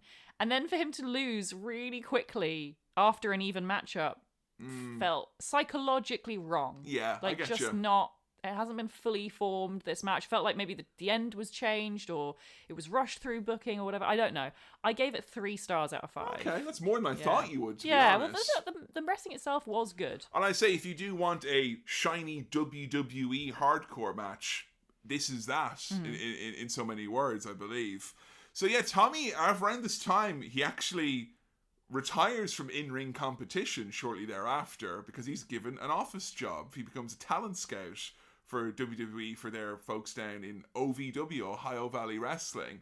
And he would have been working closely with Heyman at that time. I tried to find out as much as I could about this, and I found very, very little. Other than, A, Tommy didn't like working in an office, and B, most of the wrestlers seemed to view him as some sort of a piece of shit office stooge, right, who they really didn't get on well with. So he was apparently just getting heat and all that. The idea of Tommy Dreamer working in the offices right down the hall from Vince McMahon is like some sort of a, you got the bad ending. Yeah. You should have spent more time collecting flowers and fishing in Boku no Yatsu. But Boku no Natsu Yasume. Well done. Thank you very much. My summer vacation in Philadelphia. But yeah, it felt like that's not right. That's like Tommy Dreamer selling out, man. You know, I think the funniest thing about that was him talking about when he had done a match around the time. It was the first ECW One Night Stand where he got hit really hard in the ear with a kendo stick, and he's like, I was sitting in the office writing up paychecks hoping my ear would fall off. So because to be clear, a doctor did say your ear might fall off at some point, yeah. So I could go, Mr. McMahon, I'm down the hallway and I'm doing my office work and my ear just fell off. He wants to take it to Vince and show him like a cat with a mouse. Like, look, mommy, I did this for you. And Mick Foley's like, that's my gimmick, brother. You can't blow up my spot. Come on. Ears being found is my thing. Come on, man. So, yes, he is tasked after the ECW documentary comes out and is wildly successful. And then they do the pay-per-view, the one-off, one-night stand. And it was a really nice coming together moment. I think we've probably done enough ECW stuff now that we could do that for a pay-per-view classic. And I think it would you'd really ring true, for lack of a better term. Cool. But yeah, he's then tasked with, look, Vince thinks that there is potential here with this ECW brand as a third brand. There's an offer for a weekly television show. Well, it's really nice and hot. You know, fans are still really invested in the ECW brand. I know, it's wait a whole year. 7 years after it shut down, was it? It was, well, it would have been 5 years after it shut down. Okay. 5.5, I guess. Right, yeah, so. But yeah, the important thing is that they did the reunion show. It was super hot, and then they did nothing for a year. Yeah. And then they did the relaunch of the brand. And Tommy was saying in these interviews we watched where he was like, man, I aged in every single one of those matches. Vince McMahon was not in the headsets. It was me. Me and Paul put the whole show together. We booked it. We got in all the talent. We did everything. And we got this really big buy rate, second only to WrestleMania that year. And he's like, but Vince never told me I did a good job. I'm like, mate, if you think Paul Heyman is a hard-to-please boss, Vince McMahon is never going to tell anyone, least of all the lad in the ECW t-shirt. No. Hell of a job. You really outshone my style of wrestling there. Especially knowing, as I'm sure Vince could tell, how to motivate someone like Tommy. If you give him the compliments, then what's he gonna... He's gonna want money next, right? Like, he's not on his radar. Yeah. You know, Vince McMahon views Tommy Dreamer as being some sort of an appendage of Paul Heyman, who's a guy you can barely tolerate if his daughter is not in the room with him at the same time. So the relaunch comes and Tommy's again like, all right, Tommy, you got an office job again. Here you go. You're going to sit up in Stamford. You're going to book this show with Paul Heyman. And he said that he knew it was all over after the first show. And I think the ECW relaunch is an episode in its own right. It didn't work out very well, Joe. I mean, do you remember much from the Sandman episodes or from our ECW December to Dismember pay-per-view review? Much about that brand? No, not much. Just that it wasn't good. You did give 5 stars, I believe, to a match involving a vampire and a 19-year-old stripper. I did not. I don't know why you're convinced I gave it 2 stars. Sorry, 2 stars. I don't know why you're convinced I gave it 5 stars. Because you have randomly done Chaos Joker style ratings, and I'm convinced that was one of them. No, it wasn't. I checked. You checked. Oh yeah, of course you've got a record of them all. I keep a record. I'm sorry. I apologize. I think my review was boobs, and I gave it 2 stars for the 2 boobs. Yeah, and I'm pretty sure as well that was the show where the main event you had the idea of putting on the music from Persona 5 because it was too boring otherwise. Got quite a good score after I did that, though. Yeah. I think you got like 4 out of 5. I think it made you a fan of Bobby Lashley. Yeah. That, I think, maybe went to sum it up quite well. Bobby Lashley's your boy. In ECW. The Yeah. ECW champion. No. Bobby Lashley. No. Feuding with the Big Show. No. That's not ECW. I don't like that. And neither is this. Keep that nice young man away from those dirty rascals. And yeah, that's not ECW. And neither is this. I wanted to find a match that I knew was a competent match. But was from late in the ECW relaunch cycle. Because the fate of Tommy Dreamer was still linked to this brand. And as Sabu was fired, as Rob Van Dam retired, as Sandman was drafted to Raw and then was fired, as Balls Mahoney hung on for a long time and then was fired.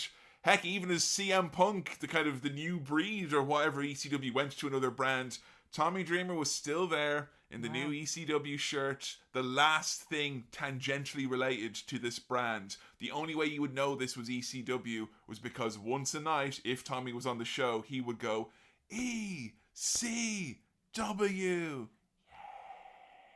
Yay.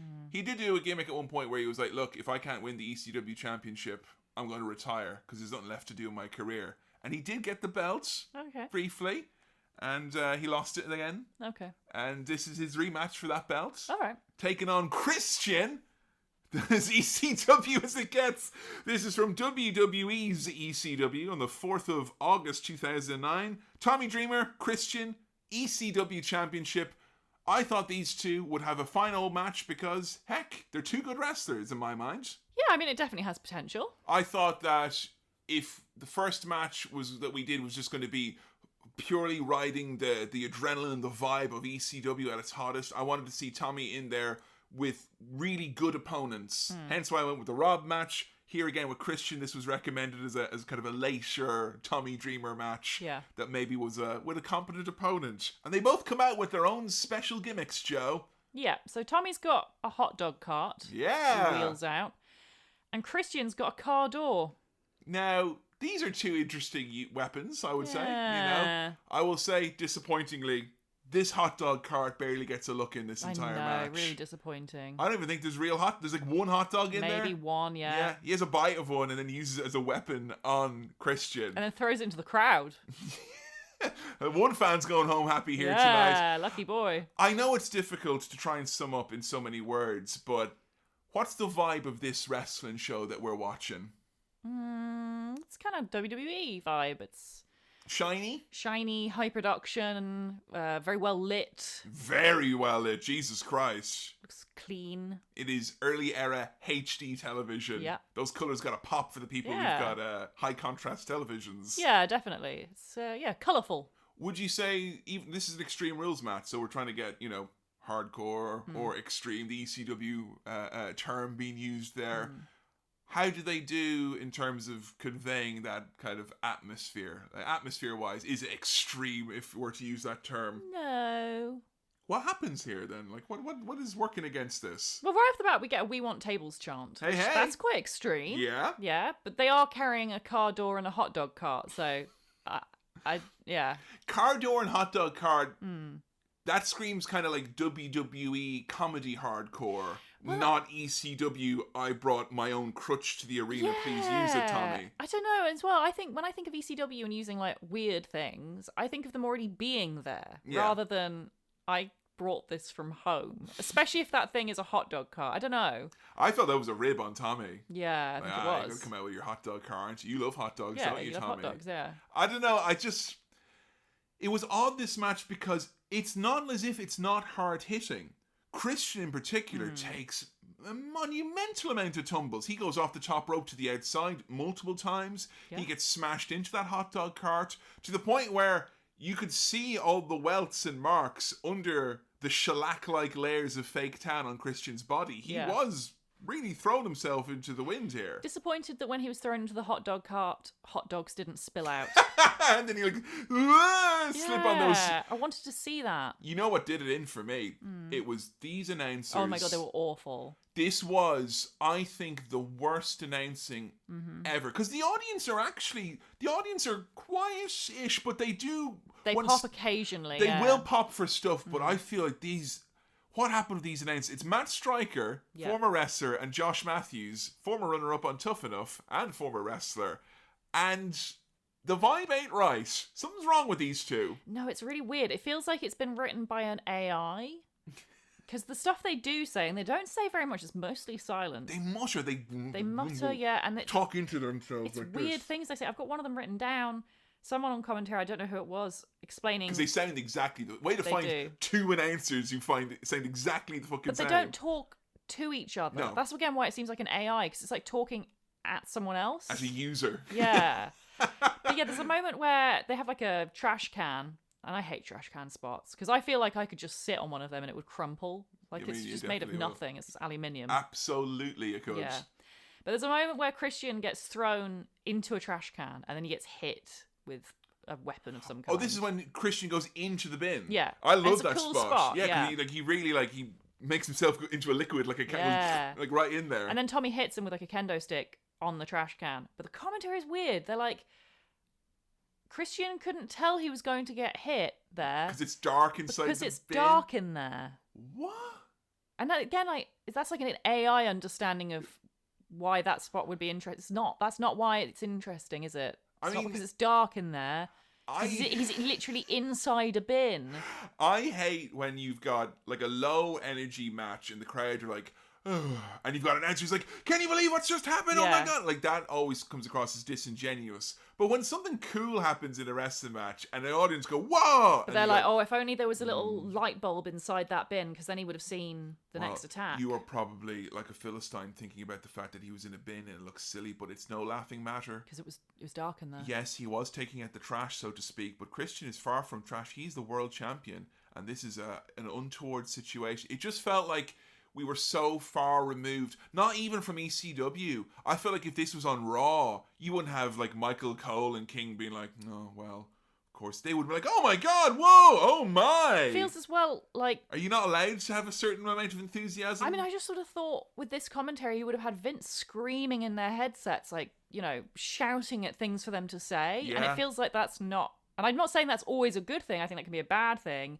But it feels like that's not happening at all, and they're not being told anything, and they're just like, it feels like they're on their phones. It feels like they're embarrassed to be calling this. Like when Tommy does his ECW chant in the corner and he looks like he's about to burst into tears, I felt miserable.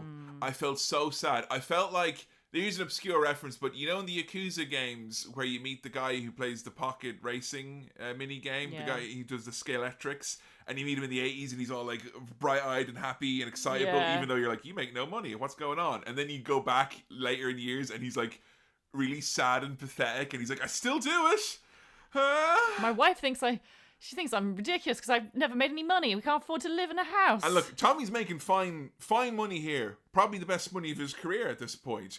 But Jesus Christ, it's between the commentators and the crowd being slightly cool and him being like, this still works. And he always has that look. When he's been worked over, he'll do that teary-eyed look in his face.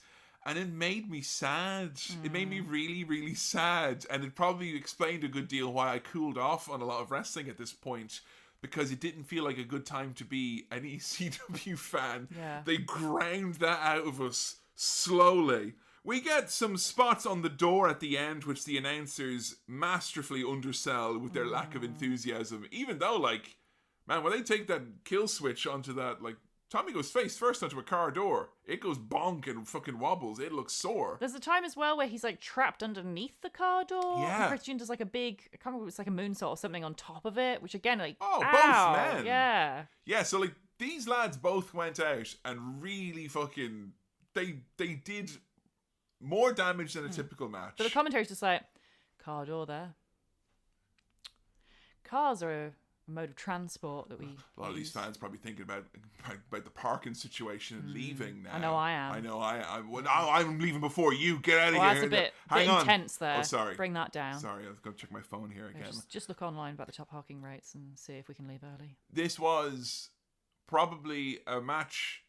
I normally watch this match. I think if you had a competent announcing, regular situation, regular wrestling show, any other wrestling show, but because there was ECW written in the mat and on the corner, this felt like so, like, I think as well, having watched so much like classic ECW stuff I felt it singe quite badly here, because I've been doing 2006 ECW with Adam, and Jesus Christ, at least there's like, you know, dark lighting and it's kind of gritty and vaguely ECW-y. This is, why are you using those letters? Yeah. How'd you get on with it? I struggled to rate this for the reasons we've just mentioned. The wrestling itself was really good, but the commentary was so bad. And it's kind of a unique position for me because I am the first person to admit I don't really pay attention to commentary. So really, it shouldn't impact me, the bad commentary, because I don't listen to it. Yeah, that's how bad it was. Turns out when it's bad or when it's not there, I really do notice. And it makes me think that maybe it's less about what they say and more how they say it for me with commentary. Like, I feel it just needs to be like, oh. You just want Taz going, oh. Yeah, pretty much. Joe's dream announce team is Larry Nelson from the AWA and Taz going, oh, every other move. Gambag Jones over there. That's all I want.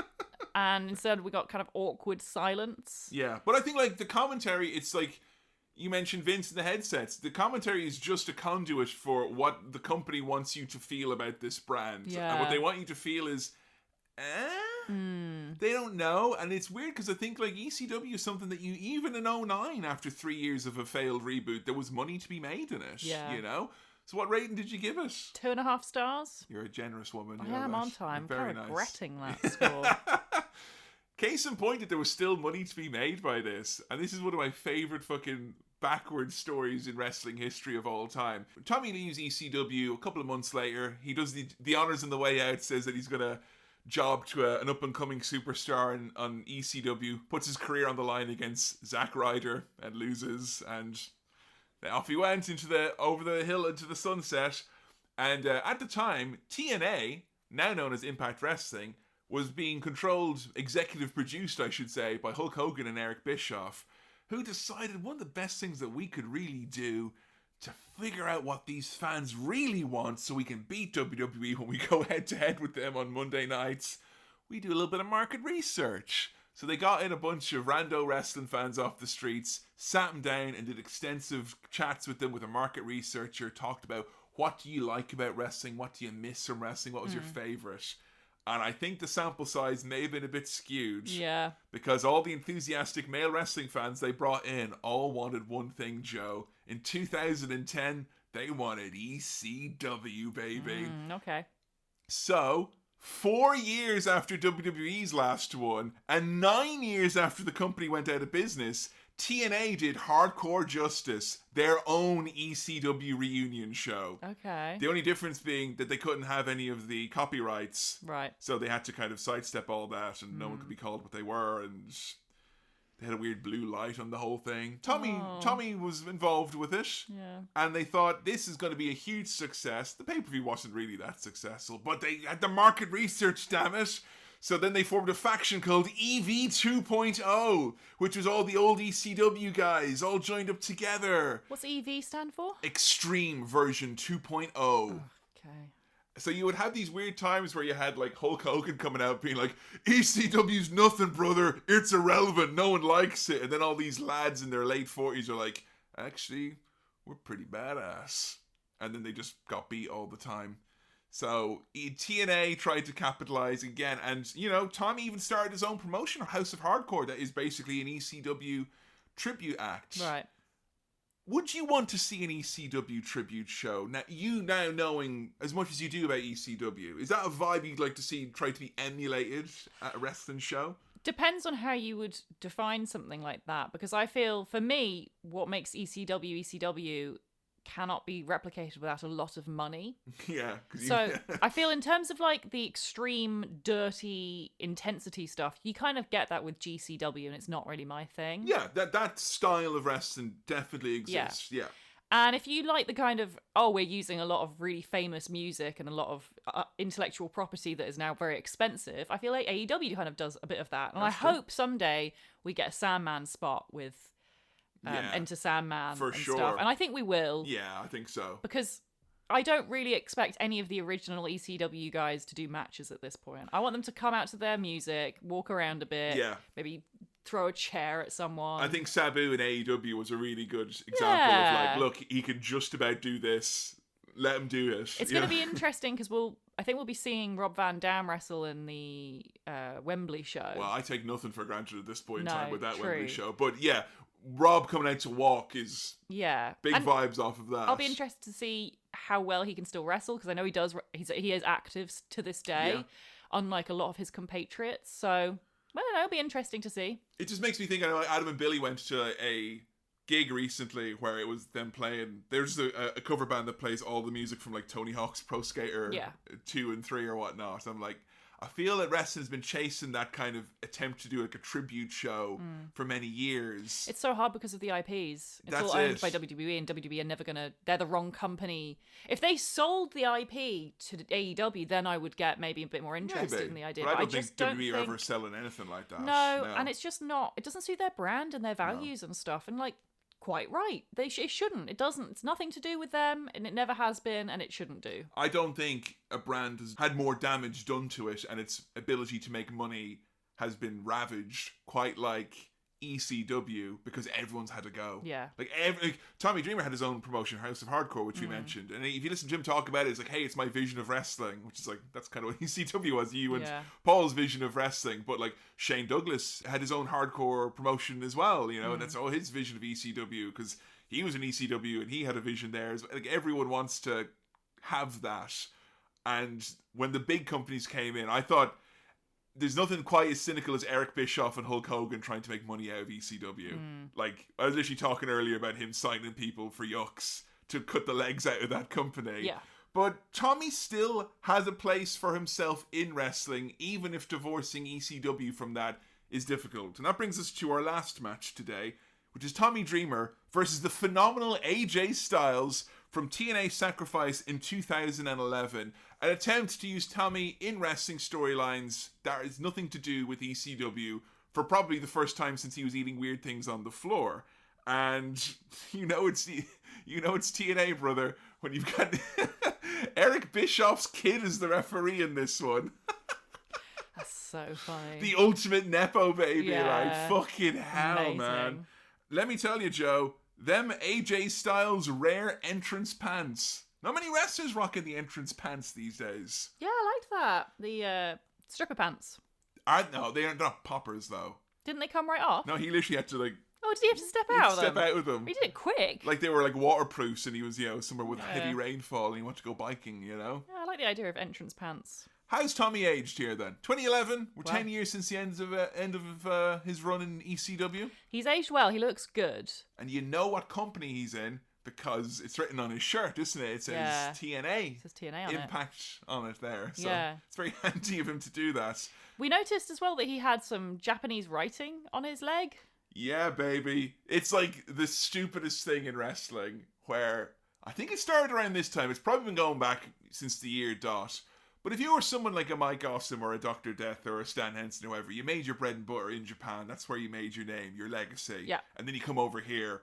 Okay, pop a few kanji on there. I'm not going to bat an eyelid. But it's when every fucker who thinks that Japan is cool comes out. And look, I know Tommy did wrestle in Japan. He did stuff with FMW and all that. Oh, right. But he shouldn't have fucking Japanese writing on his trousers, should he? I mean, I think we can all agree that it looks really cool. Like, Japanese letters, or more accurately, logographic characters is actually what they are, not letters. Oh, excuse me. Yeah, like in Mandarin as well, they're also logographic characters. Okay. Or cuneiform is also logographic characters. I like that word. Not letters. Letters is different. They do look really cool. They look really aesthetically pleasing. And I know in certain countries, like in Japan and China, they think the same of like our alphabet. Oh yeah, because Which you I and think is I, really funny because I think our alphabet looks like shit. we watch a shitload of Japanese programming. Yeah. And we always laugh when we see like the kind of them co-opting the English language as we have, just for like, why is it on here? Because it's a cool shirt. Yeah. Case in point, I think Tommy Dreamer had a jacket, you were telling me, in Japan. Yes. He had apparently a jacket in Japan. They told him at the time that it said Tommy Dreamer, and he was like, "Oh, that's so cool that you went out of your way for me." Turns out it said Road Warrior Animal on the back. And yeah, he did the all you can eat challenge twice, so he got 2 Ribera Steakhouse jackets. Yeah. So we just gave you the spare, brother. I'm yeah, sorry. literally, yeah. I thought it would be interesting though to see what they said. His pants in Japanese, because I know a little bit of Japanese, very, very, very little. I've been trying to learn some of their inverted commas alphabets. Yes, because they have a few different ones. not kanji. That's the more complex one. Kanji is a really complicated one, which has like 900 characters and has roots in Chinese. They have 2 other ones, katakana and hiragana. And katakana is what it is written on his pants. Okay. And it's generally used for words that come from outside of Japan. Oh, okay. So, for instance, if or they like were phonetic kind of like spelling out. yeah, stuff kind of. So, say the word radio. I think if I might be right in thinking that doesn't exist in like native Japanese. So they would spell that with katakana, spelling out ra, de. Oh, like Okay. as close as they can get, I think. Look, Joe's not an expert, I'm but she not. knows enough to be able to tell me when Tajiri says something is cool in 2001 it's SmackDown. like one of the so. few things I understand. So I had a look at his letters on his leg, and they You were like, oh, I bet they spell his name. Yeah, I thought it would be like Dreamer or Tommy. Yeah. You know, or ECW. Yeah. Or Impact Wrestling, whatever. So sure enough, they say ta me do rima. That's cool. Right. Yeah. Well, it's kind of cool, but also it's... Damn it! I just I showed my hand. It's no, it's not it's cool. awful. No, it's bad. no, it certainly looks cool, but if you were Japanese, I think you'd look at that and be like, huh? Because they've rotated the letters. So I've got a theory that they rotated it because the first letter, ta, is, it looks kind of like a T. So I think they've rotated it to make it look more like a T. Ah, okay. And then they just rotated all the others as well. So everything's rotated 90 degrees. But in fairness, though, if you had Dreamer written down the side of your pants, yeah, the D could be facing either direction. It could be horizontal or vertical. It would still read to me as the wrestling fan who reads trousers. Except in Japanese, if you rotate certain letters, they become other letters. Other letters. Oh, okay. So by rotating ta, it actually becomes E. So what's his so name? So then actually? it would say mi dorima. Emi. But it gets more complicated because it's Emi's. It's written vertically down his leg, which is how Japanese writing is written. It's vertically top down and then right to left. So they've done that correct, but then when you read it top down, because it's rotated, it becomes wrong again. But then if he takes a slam on the ground and he sticks his leg out, so he's sitting down, it becomes right again. Except it also becomes wrong because then it becomes read horizontally, left to right. Oh, okay. See, what I thought you were going to say was that it can only be read when he's flat on his back, and it was like the pants maker was taking a dig at Tommy, saying, "You're a jobber, Tommy. You're always on your back looking up at the lights. That's why I wrote it so it can only be read when you're on the ground." There is no way in which it is written 100% correct. I mean... He's gotten... no matter which direction you read it from, it's somehow a bit wrong. It was a lot more correct than I thought it would be, because I was expecting all sorts. My only regret is not checking up to see what those characters mean. Because obviously they might form their own words in Japanese. There could be inferred meaning on his trousers. Yeah, but who knows? It could be hot dog man on there. We don't know what those letters... Or it could say Road Warrior Hawk. Could say Road Warrior Hawk, yeah. Complete out the set. So this match is a no DQ match, and we are in the situation where Dreamer is meant to be playing not a heel, but this kind of conflicted babyface character who he remembers when he was in EV2 that AJ Styles and his gang were like beating up on him, and he wants to kind of get some respect back for himself independently of his group, which works kind of against the commentary because Taz literally, the first chance he gets when EV2 is brought up, he's like, "Yeah, best we forget about that. That was kind of dumb." EV2. okay. It. And like later on, there's a bit where he keeps getting corrected by Mike Tenay, and he's like, "You gotta keep correcting me, always correcting me." Hey, I know, you're doing your job though, Mike. It's okay, but you stop for literally 1 second. It's a different form. Like, what happened to wrestling announcing in this time period? I don't know. Everyone hated everyone. Dark-sided. But the fun bit about this being a no DQ match means that early on, Tommy Dreamer is like in a chin lock and he's up against the ropes and he's going, and the referee goes, "I'm sorry, Tommy, it's no DQ, there's no rope breaks, I can't do anything." And Tommy goes, "Let go." And AJ goes, "All right." I love that. It's like literally like, "Get off me. Get off." It's literally like younger brother to his older brother. It works sometimes. I liked it. It does work. It was a bit awkward, but I did like it for some reason. It showed that AJ had this kind of slight begrudging respect, I guess. Well, because AJ at the same time is like, get up and wrestle. Come on, wrestle. I like this kind of... effective heel work. Yeah, I thought AJ did a lot in this match to try and like naturally bring out the aggression in Tommy, because it wasn't just... You know, when I stuck this match on, I thought we were going to get, like before, where Tommy and, AJ, like with Rob Van Dam, they do the little wrestling spots and then pose off. But instead, it's like AJ being like, "Come on, Mr. Innovator of Violence, let's see what's so fucking great about you." And Tommy getting kind of frustrated and getting angry. Dare I say, a little bit of subtlety in this story, which I wasn't expecting, really, from Tommy Dreamer at this stage of the game. They go out and wrestle in the crowd for a bit. And let me tell you, AJ Styles is just a fucking beast at this point in time. He's can't so make good. a mistake, it feels like. But my favourite bit here is where he crawls backwards underneath the bottom of the barricade. It's like he was rewound. No, it was like a cat. Like he became a cat. Like he became a liquid and was like... Unbelievable. I don't know how did he make himself so small? He's just got like extra articulation, AJ Styles, I believe. Yeah. You know, he has that skill set within him. Fascinating. I feel like he could crawl underneath our door, you know, like a gas. Just check your house right now if it's not sealed up. Yeah. AJ Drafts and AJ Styles may come through. Carbon monoxide and the phenomenal AJ Styles are the silent killers. That's one for my Irish listeners out there. Dreamer does get doused in soda early on. Sticky. I don't know what it is, but like, if someone gets beer thrown at them, I'm like, wait, that's even stickier. stickier. I know, but it's a soda. I was like, oh no, aspartame in his hair. Tommy's hair dissolves as this match goes on. Yeah. This poor man, and I'm not saying this to rag on him. No. I think it is an interesting look at how certain wrestlers react to the thinning hair. Now, I don't know if Tommy's had hair plugs or not. No, we've tried to find this out. But I will say, Tommy clearly saw this match and his life and his hairstyle took a turn afterwards. I think he's always known he was balding. Oh yeah, he always has had a bit. He makes comments throughout, like, back in... What year is this? This is 2011.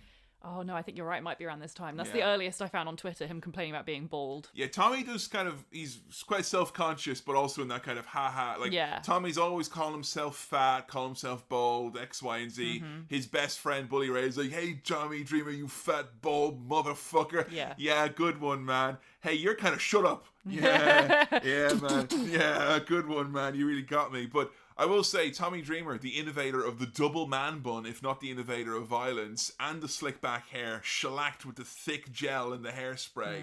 He looked a bit like Macho Man in his later years here, but man, oh man, as he turned a corner, that is amazing. If you're thinning your hair on top, Tommy Dreamer is the man to look to, because he found a way. We don't know how he's done it. We don't know how. Maybe if you get him on Cameo or something like that. Asking for his secrets. My criticism actually with this point of his career is because at one point his top gets pulled off. Yes, he gets ripped open. Yeah. After he gets hit in the balls, because this is How To Dreamer. Yeah, after obviously, all. yeah. And he has a compression shirt underneath. That also has Japanese writing on it. Yeah, it does. Same thing. he got the sass. He's got the set. I did not like the compression top, and I feel it's a shame that he feels he even needs to wear one, because he doesn't, and I think he should embrace the fact that he's a big guy. It's authentic, it's part of his brand, right? Let he's like the hair come in on your chest. He's and a beer daddy. Yeah. Like, I know he's not like a heavy drinker or anything, but that's even more reason, I think, to like lean into the fact that you've got a little bit of a beer gut, because it's not like we look at him and we're like, oh god, we think of a drinking problem. It's like, no, it's a guy who knocks back a beer at the weekend. He's fine. Yeah, I think the dad bod should be embraced. Yeah, absolutely. And I think he'd be sexy to like embrace it Heck as well. yeah. Especially if he stopped dyeing his hair, that stupid black colour. That's the thing. As later and later into the career, as we went with Tommy, the hair has become more boot polishy. He looks more of a Guido now Yeah. than he ever did in his youth. And he had the self-tan to a ludicrous degree. Ridiculous. Actually, I will say, it's not just fake tanning. Tommy has had 3 bouts with skin cancer. Oh God, really? Yeah, and it's awful. He's literally like, yeah, don't do tanning beds, boys and girls. I'm like, good, I would have yeah. stopped after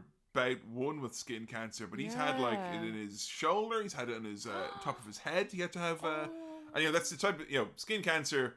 They say it's the best kind of cancer you can get, which is like literally like one of the worst things you could possibly imagine. There's a good type of cancer. But it's the type where it's had to be removed, So he's been through the ringer, and that must have affected his hair as well. I would think so. Because I wouldn't be surprised if there was some sort of a hair plug reconstruction type thing there. But the double man bun, way to go. Yeah, no, I would, if I was him, or if I could control him, I would have him embrace the fact that he's balding and going grey, and he's got a tummy on him, and let him rock it with a top. Because he talks often about his career, and he's like, oh yeah, I'd never wrestled with my top off, even my best shape. Like, why? Embrace it. You look great. I remember when Evil Uno in AEW recently, who, if you don't know, he's a kind of like a more, stocky wrestler or whatever. He changed his gear, so he was wearing like kind of high-waisted tights, and he wore like a vest over it, as opposed to like, he wore this kind of big gilet thing before. And fuck me, they were out with their pitchforks and torches immediately, Disco Inferno and all the great intellectual minds of wrestling Twitter saying like, oh, the fat fucker how dare he come on my screen, jiggling around, it makes me fucking sick. I'm like, Christ alive. you know what, we just sit and hope and wait that like all like as wrestling and time moves on, that those people will either get sick and tired of wrestling and just go away from it, but we're still Are being they all held. very young people? No. They're These are all. not. Disco Inferno's fucking old as Tommy Dreamer, if What? not older. Those ones have massive body issues. That's it. Like, It's all it is. It's this fucking yeah, weird feedback loop. internalized, yeah. It's a thing that I'm worried I'd be make fun of quickly. tweet. Let's give everyone eating disorders. That's cool. It's messed up. So messed up. And it's a real shame because I feel he would have looked so much cooler if he'd just like allowed himself to age properly We've like a said normal that man. so many times on this podcast. But like, I wrestlers don't acknowledge, age naturally. yeah, like. I acknowledge that like Drew McIntyre is trying to sell a certain image of himself, and maybe he doesn't want to go the grey and stuff because it actually targets only the grey. Yeah, It says here right yeah. on the box. But like, why would they sponsor SummerSlam otherwise? It actually lends itself to Tommy's own gimmick to let himself be the everyman. age. Yeah, you are the everyman. You'll get so many more people looking to you and be like, yeah, he's like me. If you let yourself be normal. This is how Tommy went from being like literally your dad to the wacky neighbor down the road who has his barbecues and has got interesting hair. Yeah. There was a moment in this where they're brawling up in the crowd and there's a TNA sign which Tommy rips off, assuming that it's made of an actual material, and he hits AJ with it, and it's literally made of cardboard, and not even good cardboard, and it just kind of goes, and then that gets an ECW chant. Which leads to my question where it's like, I know a lot of indies, like, you know, like weekend type of, you know, just a little local show, send the fan, you know, family show, not a high octane, proper work rate indie, just kind of a fun little wrestling show where they'll bring on an ECW guy and they want, hey, get the fans to chant ECW because it means fans are making noise, they'll probably buy your gimmicks afterwards at the table. But if you're in TNA and Tommy Dreamer getting on offense makes your 3,000 strong audience all chant ECW, which is literally the name of a TV show that is on another channel, like, that's kind of not really working for your brand's benefit, is it? No. I wouldn't be rushing to put a Tommy Dreamer, who is Mr. ECW, on my screen because people are going to chant the name of another company or the name of another video library. Yeah. It's nostalgia that doesn't really work. I think nostalgia can be in service of your current product, but I think that type of nostalgia is like, well, they're not chanting EV2. No. Nor did they ever. They bring out a table, which makes the chant of "We want fire" immediately start. Yeah, the fans don't know what they want. I think AJ Styles is the consummate professional as always, because this table breaks immediately. Yeah. The leg goes on it. Doesn't make this man sweat. Makes it better. Yeah. He's like, great, a ramp. Like, when Sabu saw this, he'd be like, I know there's other tables, I'm going home. Yeah, Like, bye. No, AJ Styles, he runs up the wonky table and does a big leap punch to Tommy. Yeah, it's like that phenomenal forearm that he does. So good. Fantastic. It's so cool. Yeah, they do like a couple of other spots with it. We then have bullshit interference that is not particularly explained on commentary. Bully Ray comes out and interferes. And then we get the pile driver on the table by Tommy. I think the pile driver on the just barely off the ground broken table was really sick. He does a big sit. He uses his big ass just to go. Really cool spot. Tommy, I wrote down, how did Tommy Dreamer beat AJ Styles? But he did. Yeah. And this was, you know, there was a spot with the fork as well that they did that was really like proper. That reminded me of like, you know, pre-ECW hardcore time, like Abdullah the Butcher type. It really worked well of bringing me up, bringing me down. I felt a lot of different emotions. It was not a typical Tommy Dreamer match, but I thought it was really well done and showing a little element to his game. But also, I came away from this mainly being like, God damn, that AJ Styles can work with literally anyone, can't he? You know? But how did you get on with this one? Not as well as you did. I found this was a total mismatch of like wrestling styles. Yeah, they didn't click in a natural sense. No, because the whole Tommy Dreamer's whole thing of like, oh, I'll always get back up again doesn't really work against like a flippy technical guy like AJ Styles, unless I think you sell the cardio. The idea that AJ can flip forever and he's got the most ridiculous cardio on earth. Yeah, but Tommy's he's a bit older. He's never been a big cardio guy anyway. Well, there's your problem right there. You're talking about wrestlers being old. We don't book that, brother. I just thought it'd be really cool for like AJ to do all these flips and stuff, and Tommy to like sell the fact that he's, you know, he's getting physically tired and gassed and like has to resort to struggle violence. To get back up again. Has to resort to violence. Yeah, and that's like more of the hardcore stuff. And I think as well, Tommy's other strength is selling the hardcore moves, and of course he doesn't get any here. It's just flippy technical stuff, and he doesn't sell that. Yeah. His version of selling is getting back up again, and that doesn't work against AJ Styles' wrestling style. So yeah, it didn't work for me. I gave it 2 stars. Fair enough. I think his time in Impact was like one of these situations where you came to view him as being like a very solid hand, and he pretty much, you know, he came back for WWE for a few spots here or there. He was well liked and well regarded in the business, I guess is the point I was trying to make. He's one of the only people I could think of who could flow in and out of Impact and WWE during those kind of, you know, pre-How To years of kind of 2011 to 2014, and he was promoting his House of Hardcore shows as well at the same time. He actually, I was impressed to see that the House of Hardcore shows, you know, booking a lot of people who were just getting their break in the business and whatnot. But as well as that, like, he went up to Canada. He wasn't just Philly and New York. He went and he tried to make it a viable touring brand. And I think I was shocked as well to see this episode more than any other, the reactions from people. It feels like every other person who's tweeted in has had Tommy Dreamer at my local wrestling show. And if you're looking at Tommy Dreamer on YouTube, yeah, there's WWE, there's ECW, there's TNA, but there's loads of videos of like Tommy Dreamer doing a spot for the local indie in Arkansas with, you know, 20 people in the audience. Yeah. He is that Cole Cabana style of like, I'm out on the road, I'm always doing shows, you never know what show's going to be next. And I think obviously part of that is that's his livelihood and that's his career, but also I think he has this genuine love of performing. Yes. And I think he likes being the guy who goes to that small show and you can all sit under the learning tree. And I think it's a really important part of him is that I think he wants to be the guy who passes down the legacy. His mentor was Terry Funk. Right. The man who taught him to grow a goatee. Because it'll make you look tough, and when you get like old and fat, people won't notice your double chin anymore. Never noticed mine. I've been wearing a goatee since 1978. But this idea of passing it down, I showed you a clip right at the start, and it was another one that made you almost well up because of how emotional he got. It was on one of the many WWE, the last time we'll ever talk about ECW specials, and it's Tommy Dreamer talking about Paul Heyman, and he's like, people shit on this man, I've shit on this man, he's lied to me, and yeah, he lied, but he gave us everything.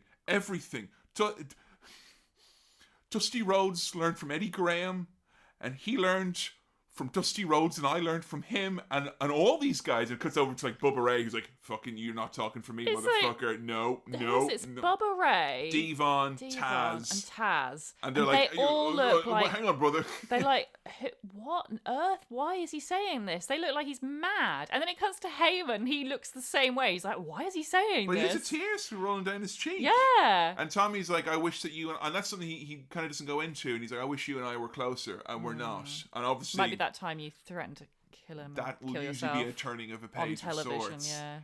And you know, I see Tommy going to all these little shows. I'm like, yeah, he wants to be the guy who sits down in the locker room and be like, here, kid, let me tell you how I would do it. And you know, good or bad, there's a lot of stories about that in the tweets. I decided to do a bit of my own research. Please. Because he is so active on Twitter. And I did enjoy my little deep dive on Matt Bourne, my last episode. Yeah, the social media forensic analysis provided by Joe Graham. So I thought I'd do similar for Tommy. And was he murdered then? No. I thought I'd just, search some things on his account to see what his views are on stuff. To see, what sort of person he is on Twitter. And just find out what he thinks about some things. So he's active on the social media? He certainly used to be.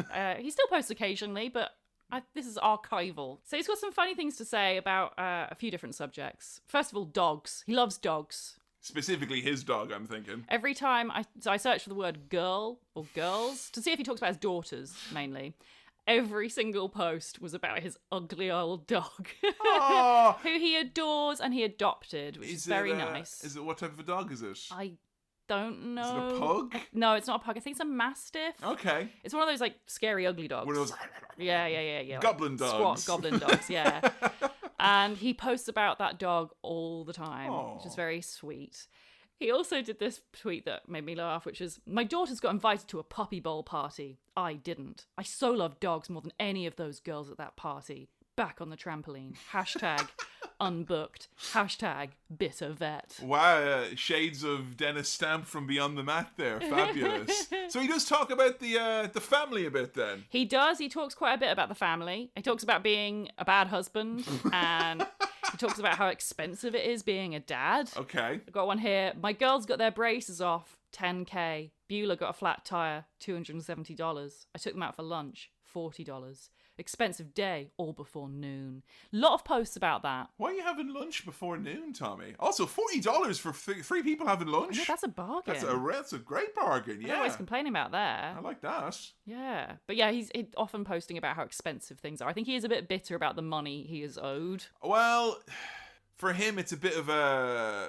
Yeah, when you're getting older as well, it's going to become more of a constant grind, Yeah. you know? And I know that with, like, you see it with Mick Foley, he got the big 7-figure contracts or whatever over the years, and he gets the Legends deal and stuff like that. And I think as well, with ECW's overall value being somewhat diminished, there's going to be less cause for ECW action figures, compilations. It's still vague what, if any, money people get from the network. Yeah. But I would think whatever he gets is split a million ways with other ECW folks. He loves to, I think, make himself appear edgy, and definitely did back earlier in the decades. What, like 2011, 2012? 2014, this next one's from. A lot of, I can absolutely see that. But that's all that crew are all like that, aren't they? Yeah, I mean, but definitely him. Someone tweeted, Tommy Dreamer matches make your dick bigger, scientific fact. And he says, lol, it used to make vaginas, hashtag raw. Nice. He very much portrays himself as being like a bad husband / dad. Bad dude. Because he's like, yeah, he's just a normal guy. But that gets action on Twitter, right? Yeah, I mean, some of the posts he writes are quite funny, as long as you know not to take him seriously. Now, to give any credit to Tommy, his wife has been given many pile drivers through tables. She's a tough broad. By him. So, you know, I'm sure she's okay with these jokes. And as I said, in when they do their podcast together, they have banter. This is the kind of relationship they have. He says, training hard, WWE TLC, don't know who is going through a table, Beulah, Twinnovators, or my dog. Okay, I'm still scratching my head about innovator of violence, but I'll give him that so he can call his daughters the Twinnovators. That's pretty good, yeah. In 7 hours, I will be in trouble because Beulah will wake up and see how much I peed on the floor. EC dub, EC dub, EC dub. My daughter said your doll doesn't look like you. It doesn't have a bald spot. Biggest lol by Beulah ever heard. I may have to deliver a pile driver. Wow, Tommy really wants to pile drive his wife and children, huh? Yep. I mean, I figured if Sandman knew how to use his phone, it would be like this as well. You know? He does occasionally tweet about the female superstars of his time, like the wrestlers of ECW and stuff, which I thought was nice. I appreciate with him, he's one of the few people who would kind of go out of his way to try and, like, you know, help out the maybe less well-known, the non-Mount Rushmore ECW wrestlers. Yeah. You know, names that kind of got a bit forgotten over the years, like Tracy Smothers and Tommy Cairo and stuff like that were names that he was always pushing for. But with the women as well, at yeah, least. when there was the WWE Evolution, he said, you know, there was an ECW Revolution, Woman, Luna, Beulah, Francine, Dawn Marie, Missy Hyatt, Jazz, side by side with the men, bumping, breaking bones in major storylines and always featured in main events. Thank you, ladies, for being hardcore. I mean, that's nice of him to actually acknowledge Yeah. how important they were, you know, even through the strange lens of the 90s.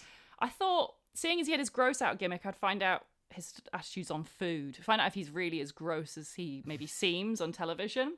And in so doing, I came across some foods that he had never eaten before. I went 30 years before I ever ate an apple. Wow. 40 years before I tried coffee. What? 49 years before I ate my first banana. Wow. I would have thought someone would have given him one in ECW and he would have bitten it and went, ah. Someone in the comments was like, are you seriously telling me he drank The Undertaker's spit before he drank coffee?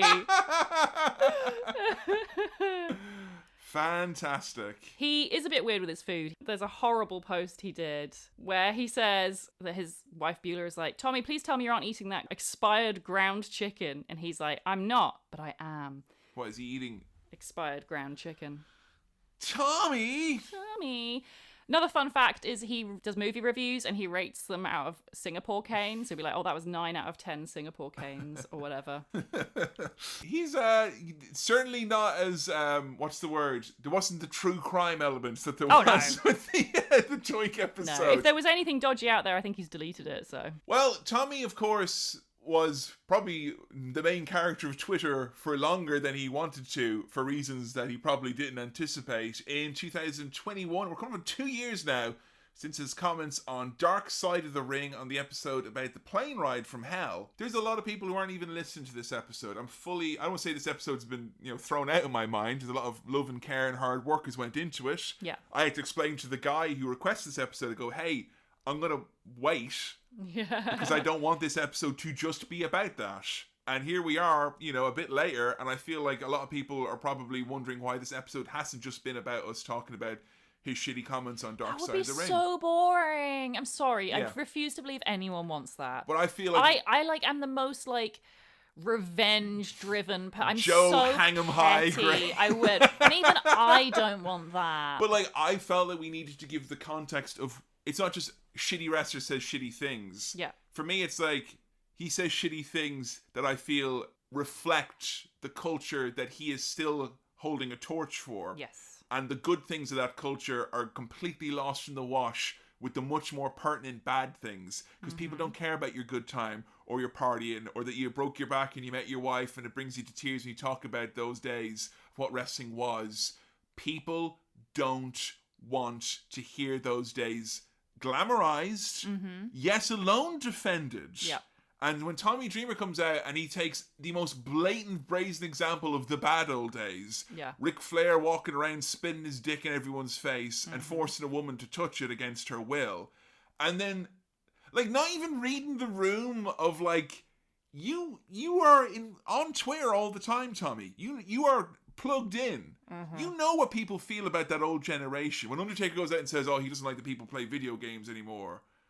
That's the fucking base, the tip of the iceberg. And it's all this other shit. You're going to go defend that? Also, is he aware of what the show he was on was called? It's The Dark Side of the Ring. Those comments that he made are the comments of a man extremely confident that he's going to be backed up by all the boys. Yes, 100%, I'm just saying what all the other guys are going to say. And you know what? I will point out as well, the referee, Mike Chioda, who not only said pretty much the same thing as Tommy, and also laughed. Ha ha ha!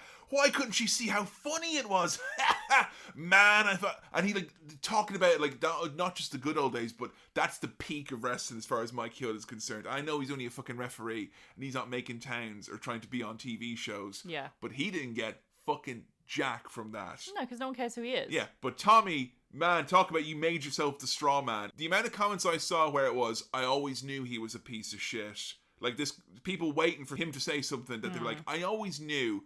And people can't articulate what they always knew about him. And I guess that was our hopes here today, was to be able to try and articulate that he is in love with a toxic part of wrestling's past. Yeah.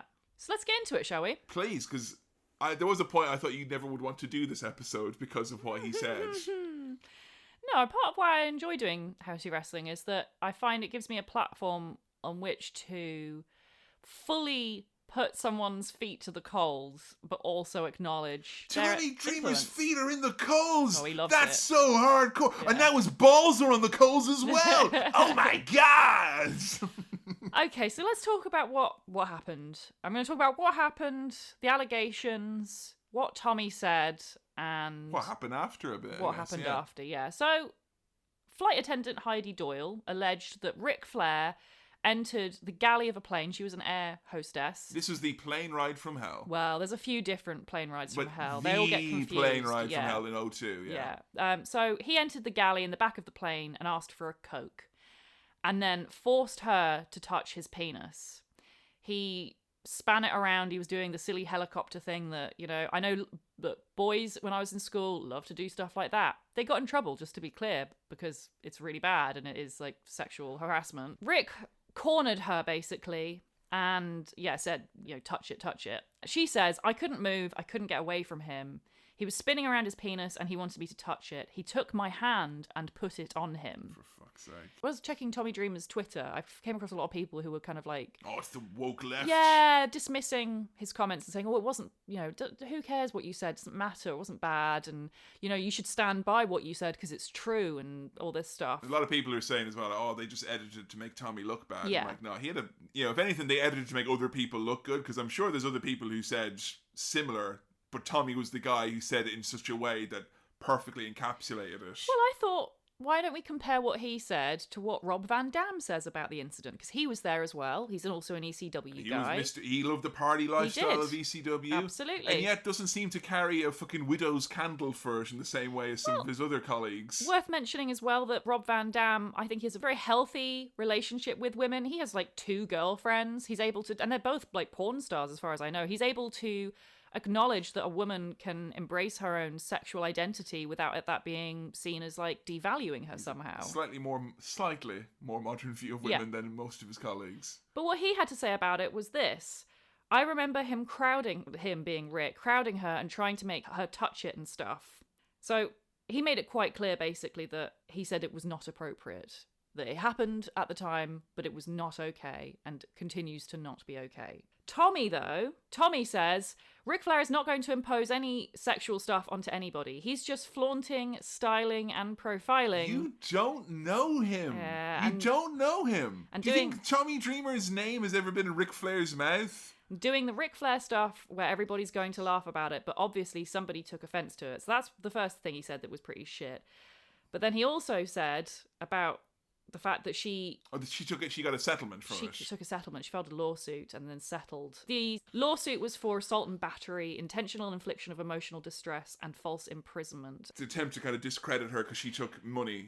So Dreamer said about the settlement that if that's how she felt, maybe she should not have taken a payout and went to the fullest extent to the law to then truly put this heinous person in jail. He says that sarcastically. I hate that fucking bollocks. Yeah. Like, you know how difficult it is to actually...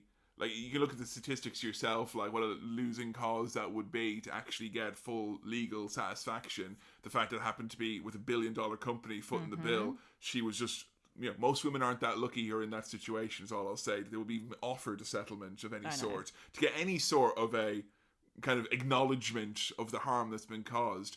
But I think, like, with Tommy as well, I remember he said words to the effect of, it's like you're getting offended, like the way people be offended about my ponytail. Yeah. And it's like, God, it was literally like a bingo card of every cringy thing the fucking wacky neighbour down the street. He really doubles down. He says at one point, he's like, it's funny because Ric Flair had a massive dick. He has a hammer on him, as though that makes it okay.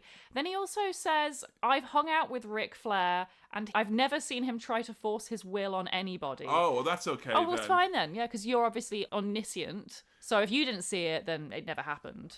Even though he literally just admitted to seeing it happen. Trying to have his cake and eat it. Yeah. Oh man, those days they were so wild. You wouldn't believe the shit I'll tell you. I obviously, it's all okay and fine. Yeah. Don't ask about it, but it's okay. It's fine. Yeah, it's fine. It's really funny. Yeah. But he would never have done it though. But it was really funny when he did it. Jesus. Literally, the only thing Ric Flair had to say about the episode was like, "I lost all respect for Jim Ross when he said those things about me." Because JR was like, "Well, Rick, we had to stand away from him, and he had problems." Like that. Rick is so self-centered. The only thing he cared about was like, this other guy said a thing about me. He doesn't care about the people defending him because Ric Flair is a shitty person. He's a great wrestler and one of my all-time favorites. He's a deeply shitty person who does not care that there's people defending him. He's not learned. Because he expects to be defended. Yeah.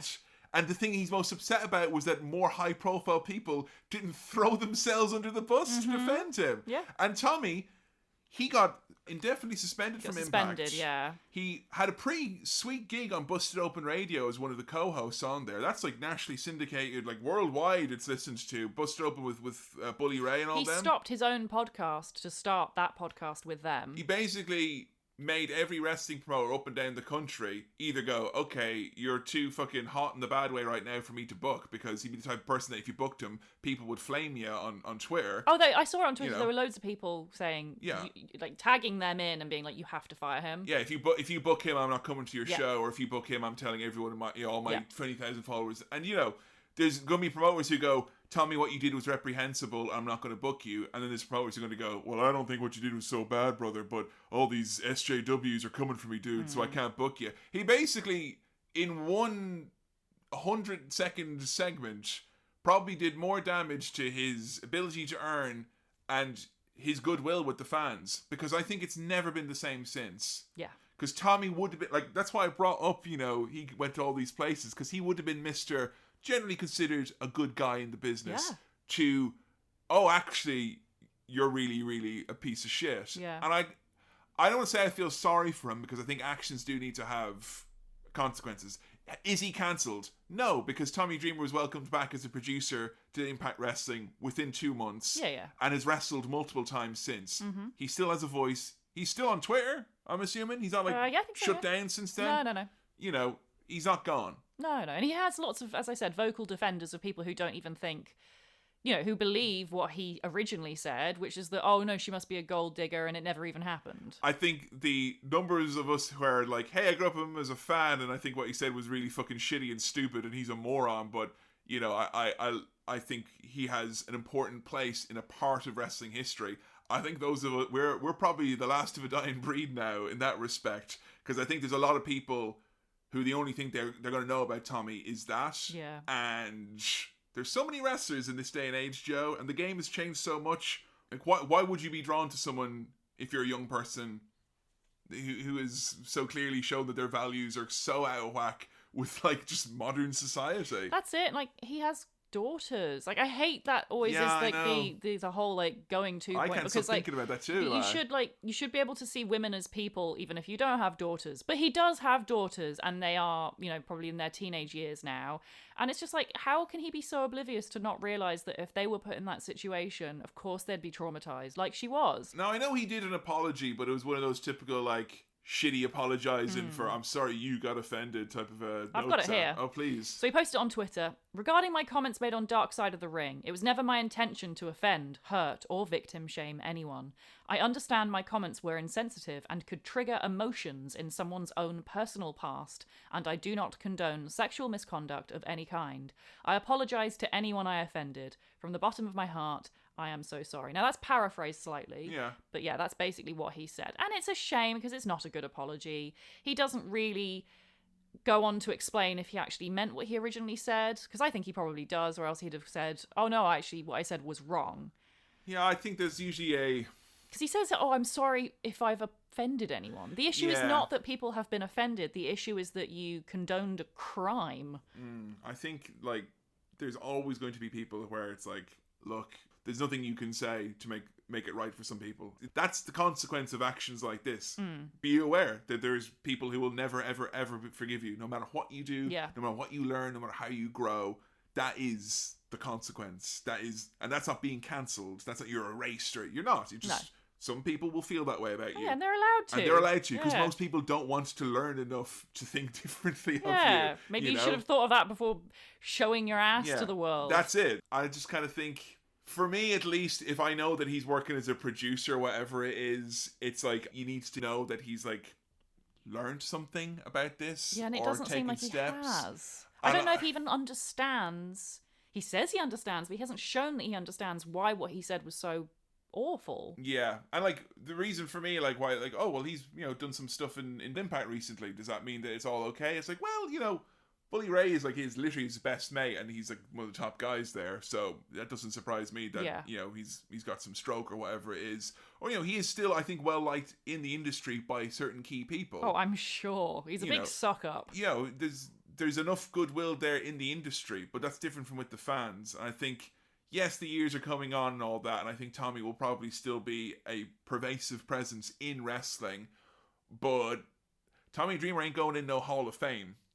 If that means, because I know that means nothing to a lot of people, and I get that, but I think for someone like Tommy, it probably will mean does. a lot, yeah. But I think like WWE will never come within an arse's roar of him, and I think as a result as well, if there's anyone out there historian-wise wants to care about the legacy of ECW and how it's portrayed, butchered and high-meat as it is already, I think that's another death nail in the coffin of the attempt for ECW to be viewed as we would have wanted it to have been looking back. Yeah. So I'm not sure if he went down with the ship, but the ship went down with him is what I think in this case. You know? I think, he just handled it really badly. He could have made it better. He could have given a proper apology, taken time to understand why people were upset. I think he already had a complicated, slightly tattered enough legacy as it was anyway, that I don't think... And he doesn't, the thing is, he doesn't need to learn and grow and apologise for this. He'll still get booked. Because he'll still get booked. There's fans who defend him regardless and actually probably like him more now that he said all this bullshit. So what's the incentive for him here? I think, for me at least, I was happy that you were able to see what it was he made me feel like when I was younger. And I know you very much had to put on your extremely empathetic hat to do that and to kind of put yourself in different shoes in a different time and all that. I think there is, for me at least, there's a reason why I've never decided to do like an ECW retrospective podcast, because I feel like there's certain parts of my wrestling fandom that as I look back more and more now, I'm like, yeah, nostalgia is great, but there's certain things where like revisiting the memories, just leave it. Yeah. You know? I think there's so much stuff I can go back and go like, wow, I can understand and appreciate this in a whole new way. But I feel like every time I come into contact with ECW, outside of you being able to see what I saw back then or to appreciate people who maybe haven't gotten their flowers in retrospect, I just don't think on its own the value is very much there anymore. I think that it's not one person who did it, but there's a lot of bloody hands on the knife that killed the legacy of ECW. And I never would have thought that, wait a minute, these bloody fingerprints, they're Tommy's! So yeah, that's How To Tommy Dreamer, folks. Well, why don't we go and check out what you guys have all got to say about the innovator of violence? It's time for your tweets with the hashtag How To Tommy Dreamer. The first post that came up when I searched the hashtag was actually one from me. Hey, I recognise that picture. In 2019. It was when I was updating the future episodes page for the website, and I said, can someone please stop me from choosing this picture for Tommy Dreamer? And it's a picture of him looking disgusted at a lollipop, and the caption is, Tommy Dreamer puts it in his ass and then back into my mouth.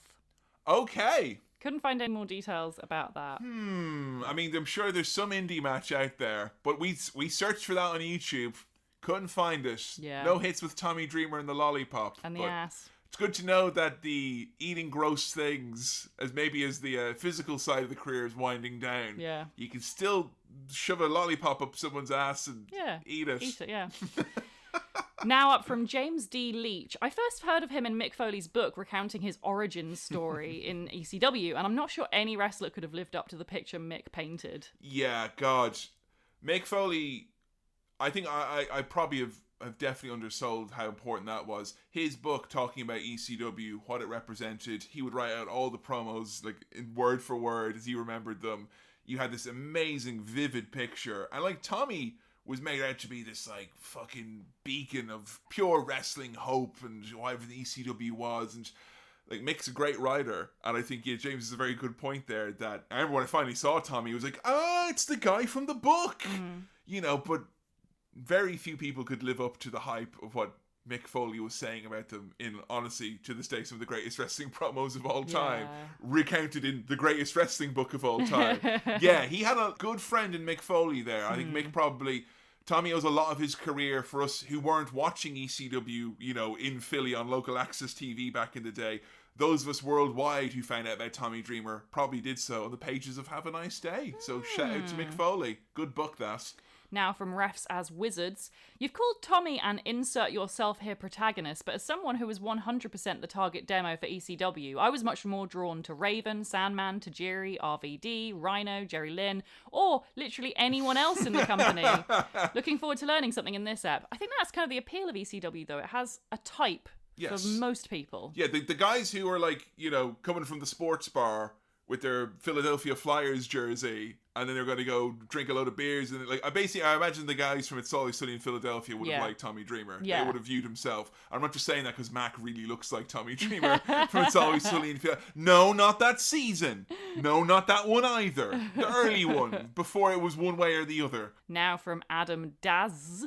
If wrestling is the Truman Show, Dreamer would be Truman. Loves his reality, blind standards of the outside world, defender of wrestling's depravities, and mostly toxic beliefs. See the Steve Austin podcast appearances. Oh, baby. Yeah, the idea, though, of Jim Carrey in The Truman Show realizing, what's happening and he bursts into tears, not as good a movie. Speaking of, Will is also young. Tommy Dreamer felt like representation for me when I was younger. Brackets, an overweight white guy in comfy clothing. His weepiness and seedier tendencies have dampened my enjoyment, but he is definitely a hardcore pioneer. I liken his appeal to Kevin Smith in many ways. Oh my god. Very apt. On the fucking nose there. Yeah, Definitely. I feel exactly the same way. 100%. Hardcore Heaven 1998 is Dogma. 100% get it. Yes. A guy of the time. Fucking hell. Even after the time. Unique one now from Confessions Girl. 1, I'm not really a wrestling fan, but I'm very familiar with Tommy Dreamer. I'm a sex worker. A lot of my clients loved Tommy Dreamer and showed me videos of him. These were very submissive men who enjoyed watching Tommy getting whipped with bamboo sticks.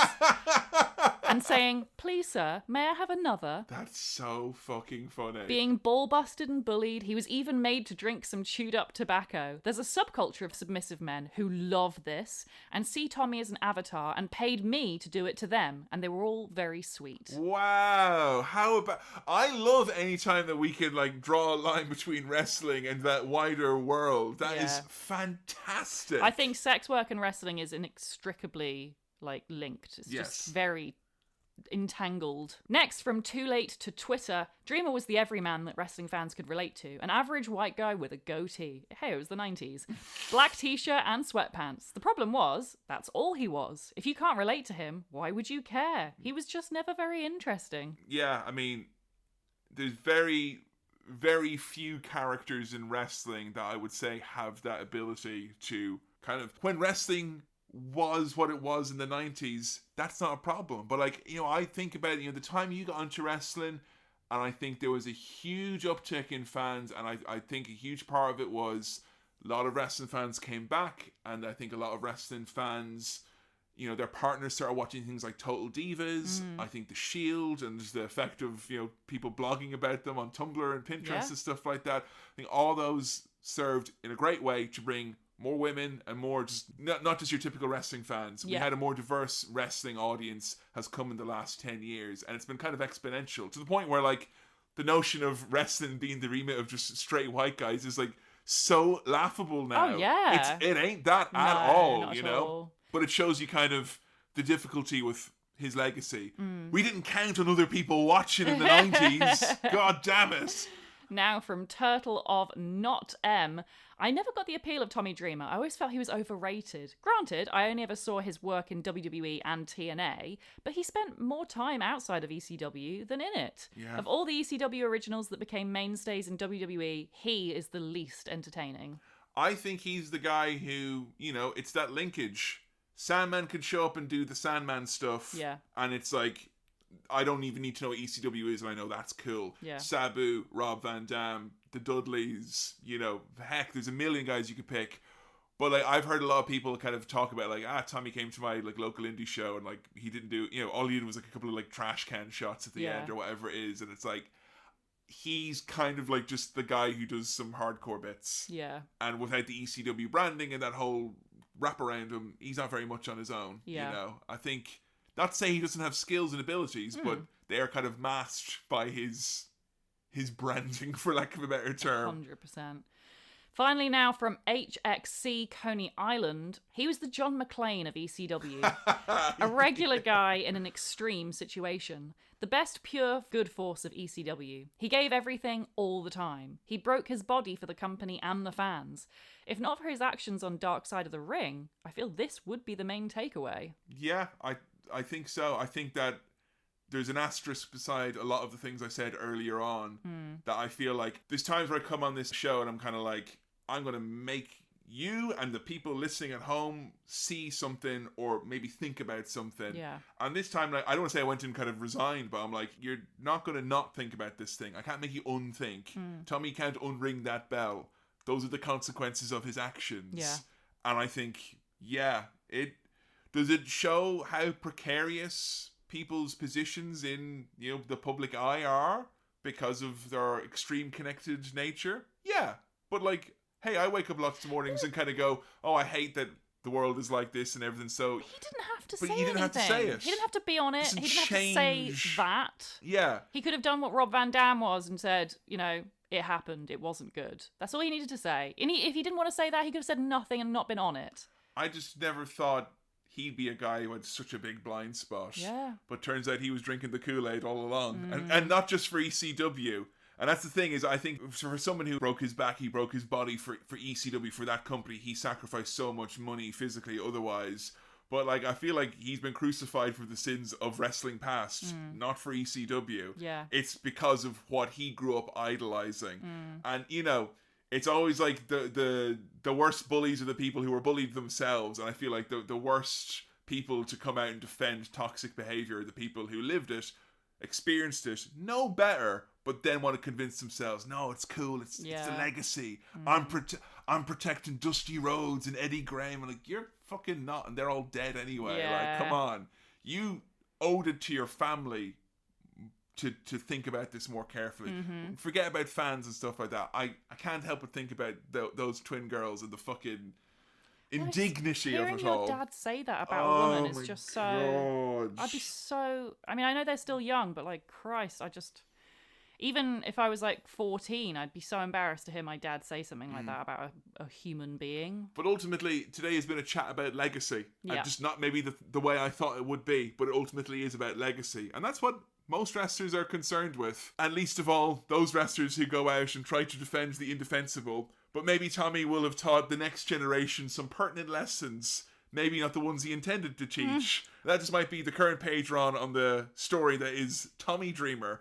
I want to say a big shout out and thanks to everyone who shared their stories, their experiences, and given this episode a chance and really kind of identify what we're trying to do here. I think we've got a really fabulous fan base who knows what our goals and our intentions are when we do these deep dives and these episodes. Yeah. We're not trying to sharpen axes or rile up posses. We're just trying to get to the meat of the matter. And I think with your help here today, folks, I'm amazed at how much you have been able to see through all of this. The good, the bad, and the indifferent. But our next episode, on the theme of Joe having to sit through something that was less palatable and then giving her exactly what the fuck she wants. Yay! Oh, it's time to check the clock. Because next episode, you wouldn't believe what time it is. It's Vader time. We're going to be doing How to Vader, all about wrestling's legendary 400-pound true mastodon. It's How to Vader. We're going to be learning all about the life and times of Leon Vader White, the man who terrified Japan, who bemused me as a younger fan and then became one of my all-time favorite wrestlers from doing this very podcast. And Joe, the little you've seen of Big Van so far, it's easy to say that you're a big fan of Big Van. I am. I really like him. Although we were talking to Adam and Billy about this, and apparently in earlier episodes of How To, I was very critical of him. Well, we're going to need some helpers to help us remember what it was. Because my recent memory is you loving him. Yeah, I just remember loving him. We did some WCW shows recently on the Patreon page. I know that Ken Shamrock versus Vader is that still your favorite match? Or it's definitely up there. It's up there. So we're after your matches, moments, stories, the legacy that you view the man having, all the dirty gossip about his feud with Will Ospreay and the time he accidentally tweeted his penis. That's what Billy wanted us to know first and foremost. Quick look at his dick. With the hashtag HowToVader. Any and all information about this and upcoming episodes, howtowrestling.com. And don't forget, as always, we are 100% fan and listener supported. And if you want to help support the show and get access to a whole ridiculous bevy of side content. I'm talking all the monthly pay-per-views from AEW and WWE going all the way back to 2016. Monthly pay-per-view reviews, you get them all. As well as that, we do Totally Divas. We're reviewing all of Total Divas, starting from the start. Can you believe the series is over 10 years old now? Wow. And my Natalia impersonation only gets better with each passing episode. We also have The Big Show Show, our favorite side series, and my favorite podcast I do on the planet, Pay-Per-View Classic, the most recent episode, AWA Super Clash. Absolutely fantastic. You can vote on the upcoming episodes. As always, patreon.com/HowToWrestling. Become a backer for as little as $5 a month and get a minimum of 2 new pieces of content each and every month. And if you want to join, you can back out whenever you like with no commitment to stick around. Well, until next time, where we're going to be looking at one of the all-time greats, Invader, it's going to be a goodbye from me, Kevin. And a goodbye from me, Joe. And we'll see you next time on How To Wrestling. See ya.